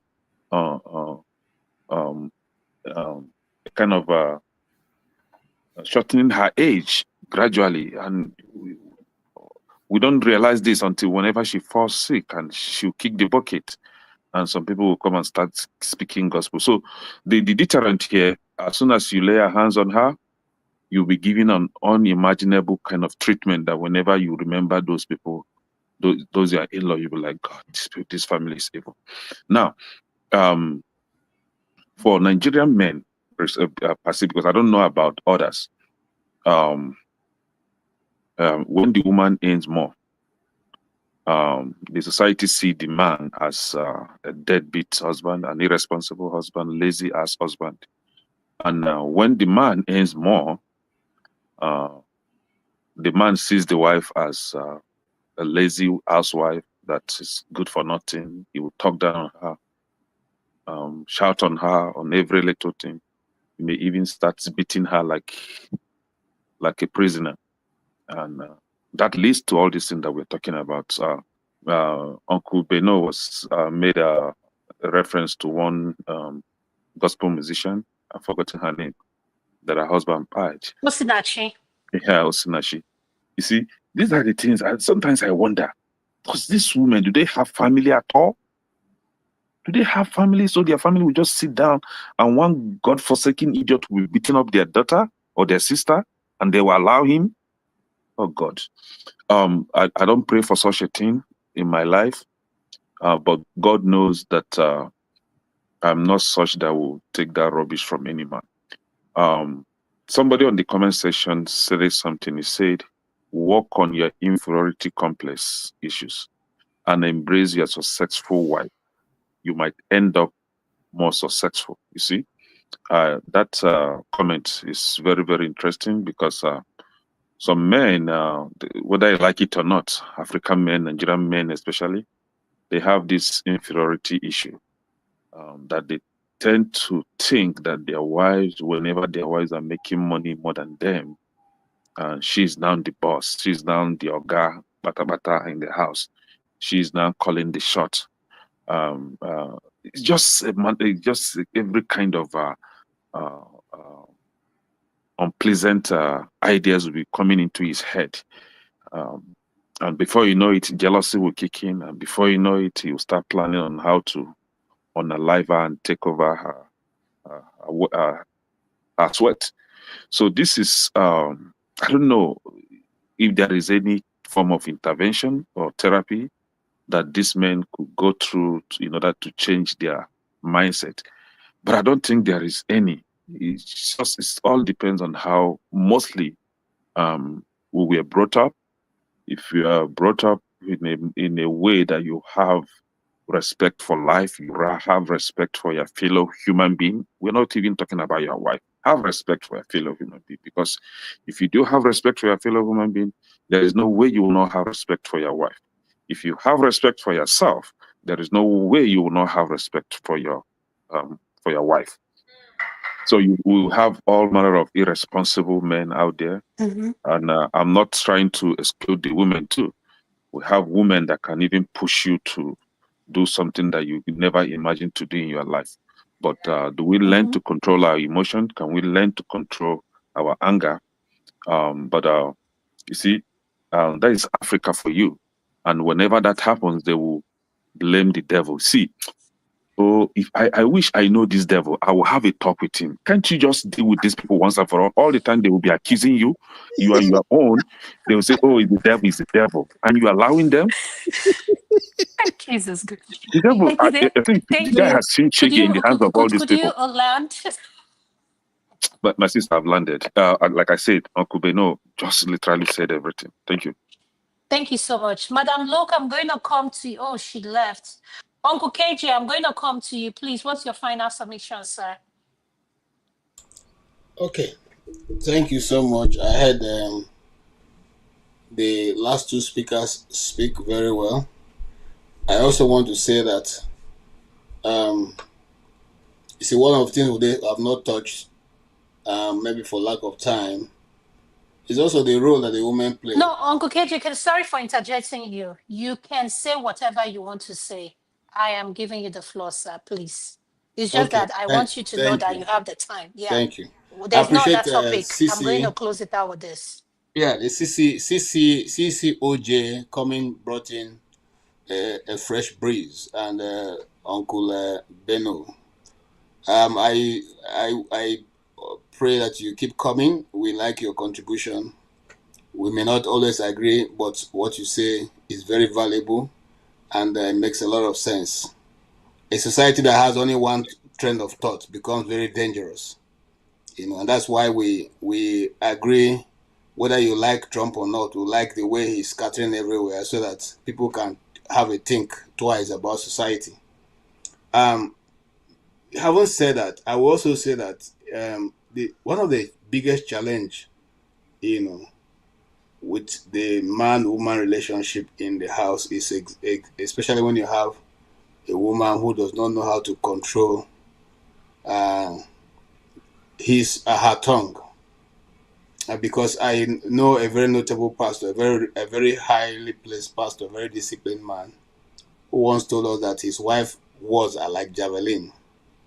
So when those javelins are cast, except you are somebody who is very disciplined, the next thing to want to do, which is the way we are built, is to respond physically. And the women are built to use their mouths. So one of the first things that you learn as a man, and my late dad used to tell me something, he said those days in Igbo land, before they allow you to get married, they will have to get a pig for you, and you have to tend to the pig. When you go to the farm and you are not coming back on time and the food is ready, they will put it by your door where the pig is lying. If you before you come back, the pig will have scattered the food. When the person comes back from the farm and finds out that the pig has scattered his food, the meal left for you, the action that you take towards that pig will determine whether you are now qualified to marry. So some people will beat the pig so much that the pig always won't die. And so when he say, I want to marry, they say, no, what you did to that pig, you don't have control of your anger. You cannot marry now. You're not yet ready. So what am I saying? It behoves on the man who is the stronger person to know how to control your temper. And just like Uncle Benko said, political life in Nigeria is not like political life in other nations. The Nigerian own is filled with all kinds of things, including witchcraft. And they hold those meetings at 2 a.m. And if you're not playing to what they are asking, you'll probably not be able to hold any office. That is, I can tell you for free. But it's not every woman that is in it that follows them. Some are just there, and those ones don't get high position because they don't always agree to follow whatever those dictates are trying to put forward. In the case of this we are discussing, yes, I agree with Benko that majority of the people affected may seem to be on the side of the woman. That because the woman issue carry more fire. You see that this young girl lady who just passed now, you cannot see such a fine lady and you not say, waiting kill this one again. And so, but most men, who also suffer the same fate, are not publicized that way. And so it is not readily available there. And I'm not saying that men should be exempted, just like you have said. I have a very good friend. I mean, when I say friend, very good friend. The video trended one time on the internet, who was beating his wife. In fact, I was so pissed that time because it wasn't too long that I left them to come to the US. And that thing happened like less than 6 months after that. It was a big issue, but I was so happy with the Nigerian Bar Association, the Women Bar. They took him straight on, and the case was taken to court. And the lady had the courage to leave. So the thing is for the women who are involved to always, or the men who are involved to always have the courage to say, okay, this far and no more. Life is very precious. It doesn't have duplicates, as the Igbos will say. So you have to be careful with the one God has given you. Maintain it. When it becomes too difficult for you to continue, to live in the same space, then you can excuse yourself. And it's not always that because the women are anymore. I don't have a PhD. My wife has a PhD. It doesn't shake me. And I never thought about it because it's not. For just modest, I can get a PhD, but I don't have one as I'm talking to you. Yeah, she has. And I'm happy with that. When she introduced her doctor, of course, you're going to bear my last name. So it's only for people who probably are having some form of inferiority, just like, have been discussed on this channel, to see themselves as being, subservient in such a situation. But I would say, by and large, you see, this life, nothing there inside though. Just yesterday I was saying, Pope Francis. Today, Pope Francis has gone, and you can never be under Pope Francis.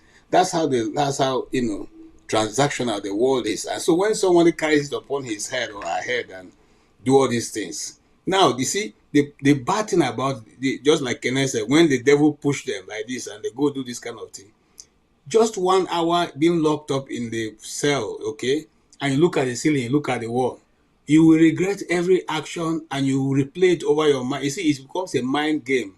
That's why most people don't survive it in the prison. It will play over your mind over and over and over and over. And if you're not careful, something else will happen to your system. So another time you see that there's no reason for such an action that that have been taken. If this man now cannot tell you that he has thought about this thing many times and blame himself over 1 million times for having allowed himself to go in this direction. But you see, when the tortoise is heading for a senseless journey, and you say, "Brother Tortoise, when will you be wise to come back?" He will say, "Not until I've been disgraced." That is what you are seeing. Because I'm sure that a lot of his friends would have cautioned him, relatives would have talked to him, neighbors would have talked to him. Okay, calm down, oh boy. He no agree, calm down. Now he has to go and cool off in a very place, and only God knows how to go. It may be his final days on earth. So I just want everybody to be careful, and I don't, like I said, yes, in Nigeria, yes. You see, I'm talking basically about Nigeria now. The Nigeria situation is worse than other African countries. Why do I say that? Because of there's so much pressure on the system, on the male in Nigeria especially. The country now is so difficult. It is difficult for a man to be able to feed his family. So that pressure society brings also goes down a long way. And you may think that you are Nigerian and it's not a problem. Wait until you leave Nigeria, you find out that what you have been through has been a trauma. You have been through trauma. Trauma of horn, of noise, of generator noise, of motor noise, of always having one incident or the other happening around your neighborhood. Kidnapping, Or staying in terrorism, darkness, running. darkness. Yes, darkness, heat. All that contributes to our mental well-being. At the end of the day, you find out that you are a bit on the high side. Let me tell you, I'm giving you a story of myself. When I got to the US, it was like I was always the only one in a hurry, And then once I hear the police siren or the ambulance, my heart starts beating, because that is what happens there. I say, who is it again? Who is it again? Because when you hear those sirens, you have to quickly give them chance before they take their own motor to scatter your life.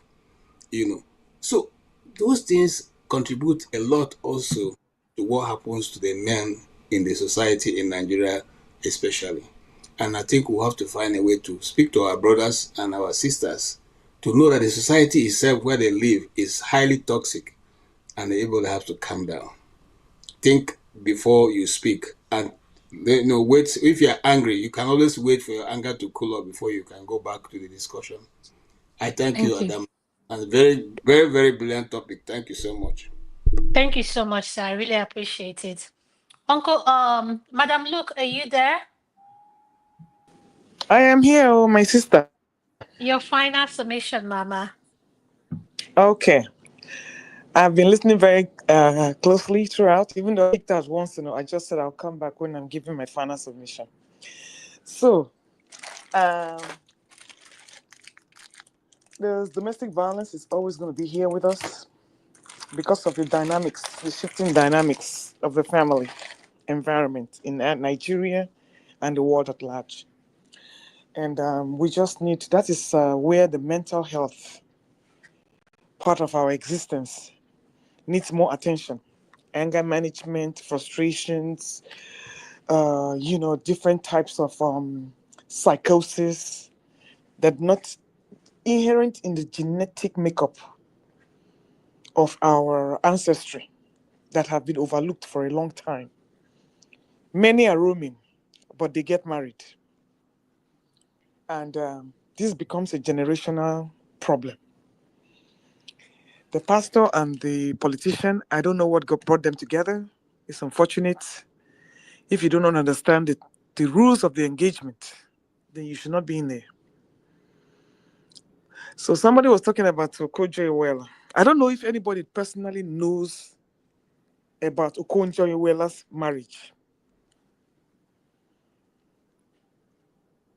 Anybody knows? Oh yeah. What was Oh the yes. question She, again? she's married. Her husband is a doctor. She's married. Very good. And they're Did you still remember together. that big scandal that came out in 1979 or 1989, or somewhere around that time, where the husband was caught with a nurse in the parking lot? Anybody remember that story?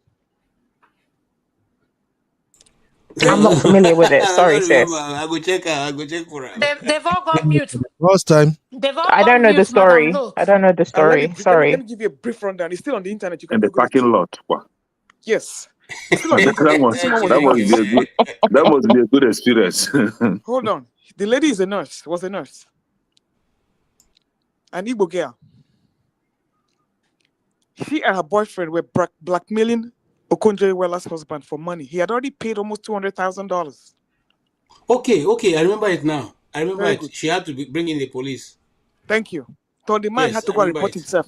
He was tired of paying. He had to go and report himself to the police. Now, I'm not going to tell you. I'm not even going to go to Okonjo-Iweala's side because I know them. I know them personally.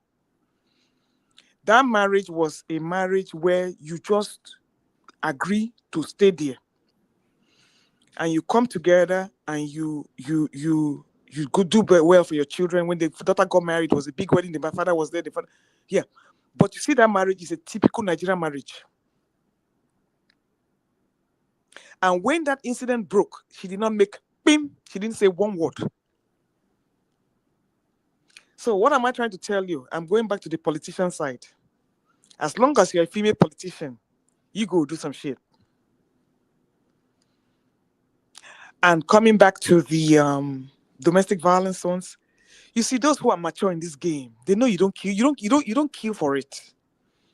The only problem that is there is when one side is, like somebody said, unequal yoking.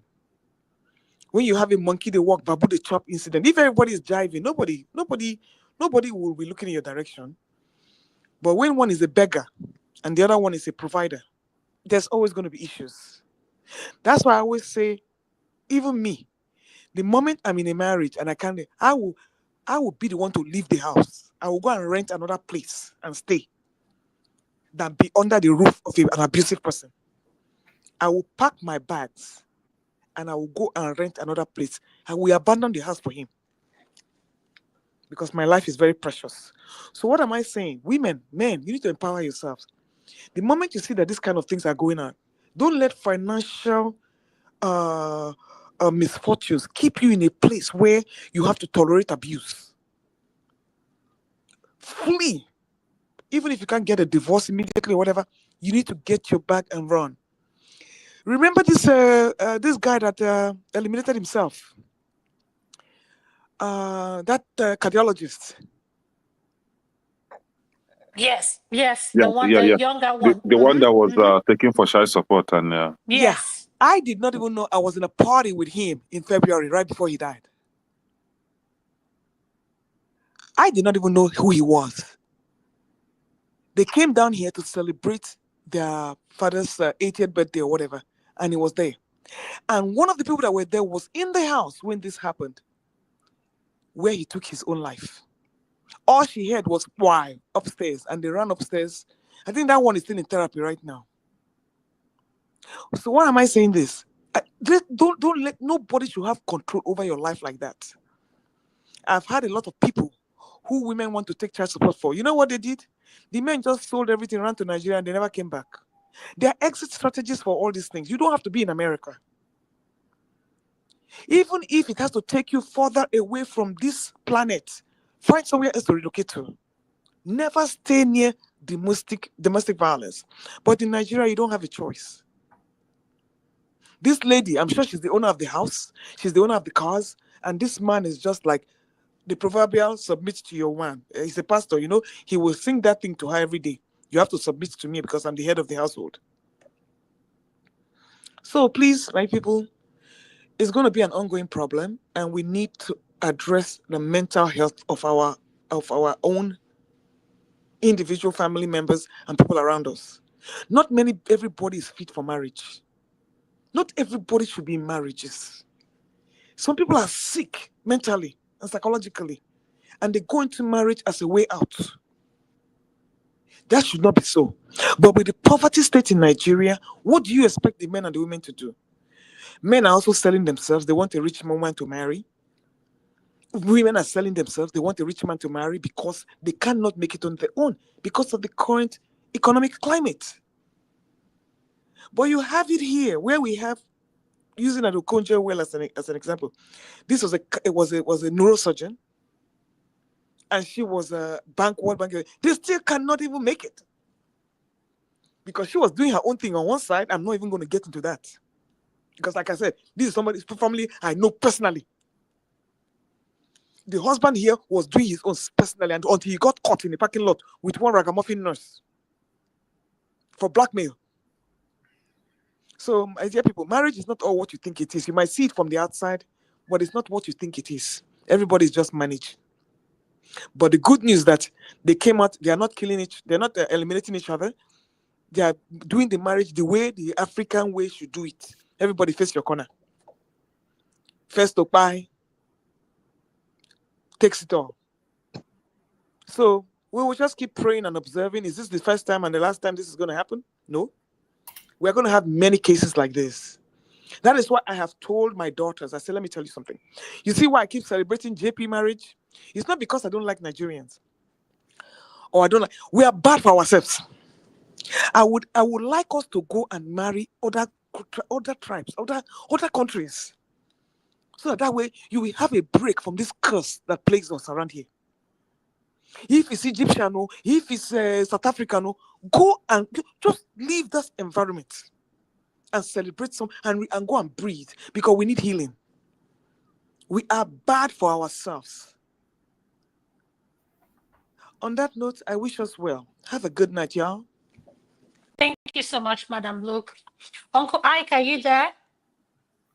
Yeah, I'm here. Uncle Ike. Okay, sir, what is your final submission, sir? Well, my final submission is that I think everybody has spoken well, but I just want us to, we are going back like as if somebody in this platform today was supporting domestic violence, or somebody is supporting what happened to that woman. Nobody ever. And I think we were speaking in one voice about what happened. And me particularly, if you remember when we were talking about the Ghana woman, and even before that, so many things that has to do with women. Where I stand here is completely where I stood. You know, I do say here, people who bring their family into the internet section, they are the cause of the problem they face in their family or in their relationship or in the life of their children. So nobody ever who was in this platform today is supporting domestic violence. What brought about the argument is about the issue of a man or a woman earning salary more than the wife. And it's like it's an African thing. That is why we had that pushback, which I will continue to push back, right?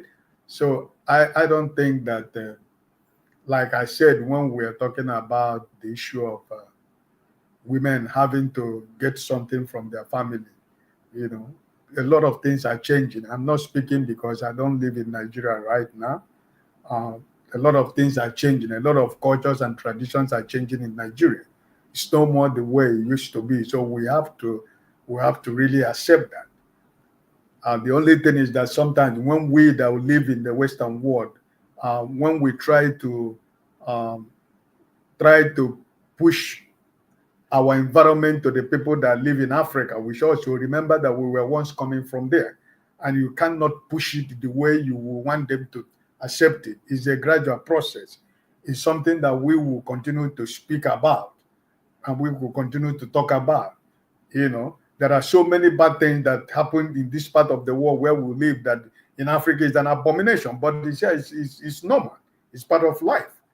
So there are a lot of things. What happened in where I live, the things that is abominable before man and before God that happens around me cannot change me because I live in such an environment, right? So it's just the way it is. People who want the environment to change them should have an environment that will change you positively, not only you but people around you. So in as much as Africa, we have a lot of problems, and nobody's denying about the fact that these things happens a lot in Africa. But the point is that how many is reported? How many do we know? Because that's the point. That's another thing. How many people in Africa go to Google about it? And when we that live in the Western world who have opportunity to Google and say it, it's our responsibility to speak up, right? But most of us are speaking up. It doesn't necessarily mean if there is no platform, we don't speak about this in our individual persons as human being, or somebody who has experience, or somebody who has acquired knowledge, or somebody who has live in an environment where you can, impact people in your family, in your community, in your village positively. That's what we do. Everything we do is not exposure on a platform. All of us individually, we do a lot of things to have Nigeria to be a better country. It's not everything that we do we come to the platform to talk about, right? So I think that each and every one of us are trying in our own possible way to see that Nigerians live like decent people, like from where we are coming. We try to transfer the knowledge and the education that we acquire from where we are. But the point remains that you don't force it on them. It's a gradual process. They have to, continue to learn, and gradually they begin to adapt to the system. Mm-hmm. So I don't think that nobody here today, as far as I can remember, is really supporting the issue of domestic violence. The pushback, which I pushed hardly, was Stacey and about. Ben, could you please check your the private message? Go ahead, sir. Could you please round up, sir? Sorry. Say the issue of the pushback was when it was based on the fact that it's 90% in Africa. That's what men in Africa do. That's the pushback. I still push back that that's not true. Not saying that it doesn't happen. African men don't do that. They do it. It's not only those in Africa, even those that live in Western world also. So it's something that everybody should, talk about, because we have family, we have sisters, we have daughters, we have neighbors, we have colleagues. Every life matters. No life should be taken by anybody, no matter any circumstances it might be. More especially when you talk about husband and wife. So it's a fact that each and every one of us is against, and we cry out against that. People should not take somebody's life because you cannot give life. And that's where I end my submission. And I wish everybody the blessed Sunday tomorrow, and a Thank you, sir. blessed new week for everybody. God bless Thank you. Stacey, I'm going to come to you. What's your final submission? Thank you so much. Wow, I've been here for a minute. So my final submission, thank you so much for allowing me to speak. Sorry for causing a ruckus here, but that's me. I'm a noise maker. I like to shake the table once in a while. I think it adds variety. No, that wasn't a problem. Please, you're welcome. I know it's the time different that is making it a bit difficult, but I really appreciate you making our time, even with the time. I know over there is like after 4 or something, right? It's like 4:30 a.m. But the only All right, reason is because I went out and I slept most of the day, so I am up. I'm awake. So yeah, you have my that's full good. attention. But yes, whenever I can, I'll definitely try to catch when the time works for us Thank here you in so London. much. It's been great. Thank you I for really having me. love you and I appreciate you. I love you to pieces. So, what is your final submission, sis?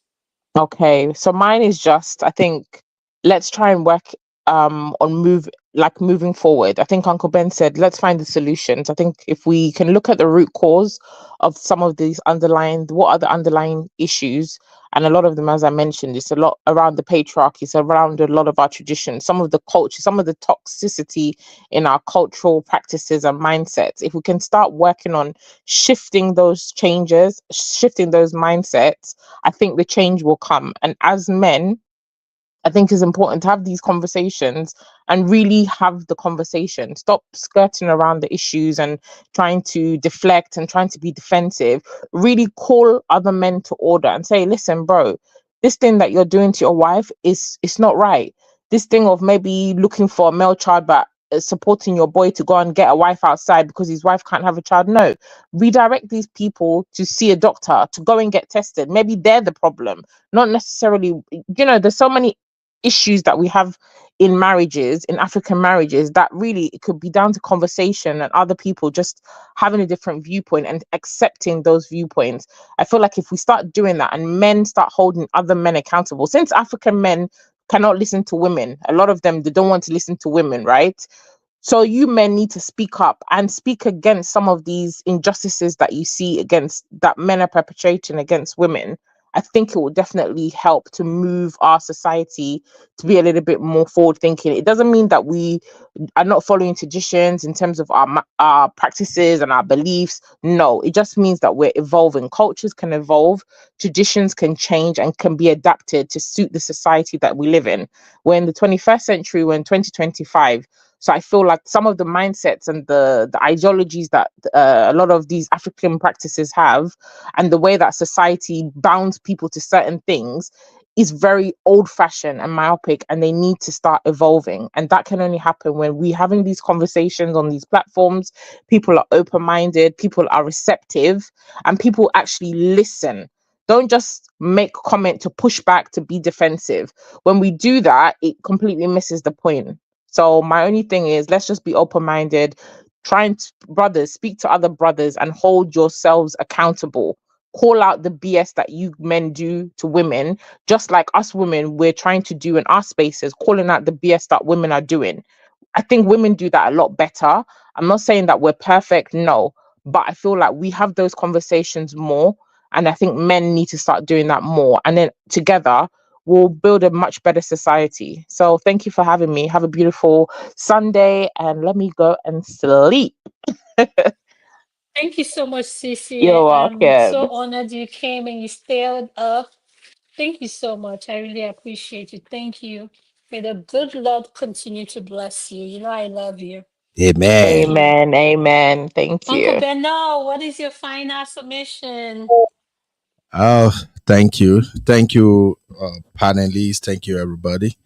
I really don't have much to say, but let me just run it up like this from my end.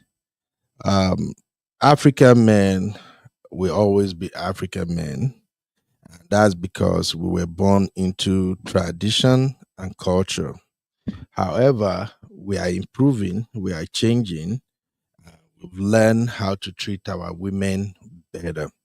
Now, concerning this particular topic, here is what I would advise. As much as I condemn any man putting his hands on his woman or any man unliving a woman, I also want to appeal to the female gender.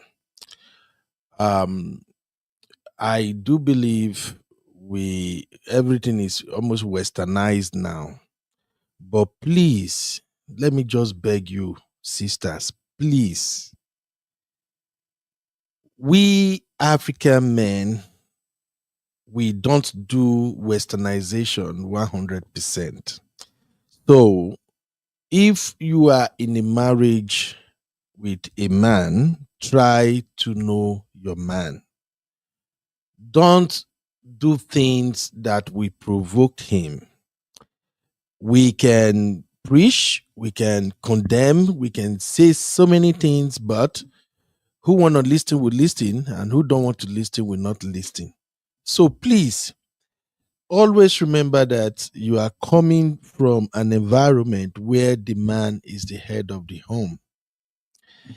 If you tried your best and you feel like the man cannot take it, if the situation is becoming toxic and is becoming unsafe, sister, please leave the marriage. There are so many reasons now where a man can simply lose his mind, and economic is like number one. If a man was doing well before and is not doing too okay again, and you are thriving, please do understand that whatever you do, don't throw it on his face. You are one. You are not in competition. I'm just saying that to let you all know that it's not like maybe, oh, I'm supporting women. I'm just saying this for you to know that when two becomes one, you are both responsible for how your marriage turns out. So please, I'm begging you, sisters, don't provoke your man. Watch what you are doing, have emotional intelligence, and I will appeal to my fellow brothers. Please and please, marriage is not a do or die. The era whereby you go around and say, I'm the man of the house, you must follow what I say, you must do as I say, that era is long gone. We are in democratic era now, even in marriages. Allow your woman the freedom to express herself. If your woman is finding it difficult to come to you and tell you how they feel, bro, you're already having problem. But whatever the case may be, don't end up putting your hands on her. Please, I'm begging. If you get to the point that you have to give her one slap to her, bros, call your lawyer and get out of the marriage. Thank you, my sister Adama. Thank you so much, Uncle Ben. This is my final take on this topic. Please, let's learn to treat people as human beings first. Learn to have a respect for another. Let's learn to tolerate one another.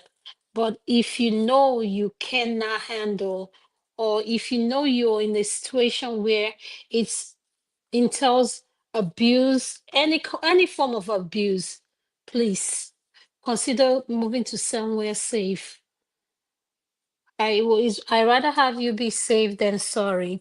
So our panelists, Uncle KJ, Madam Luke, Uncle Bernard, TC, my sisters, shout out to you guys.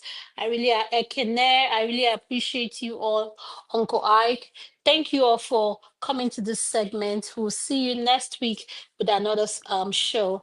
Thank you and have a good night. Good night. Thank you. Good night. Good night.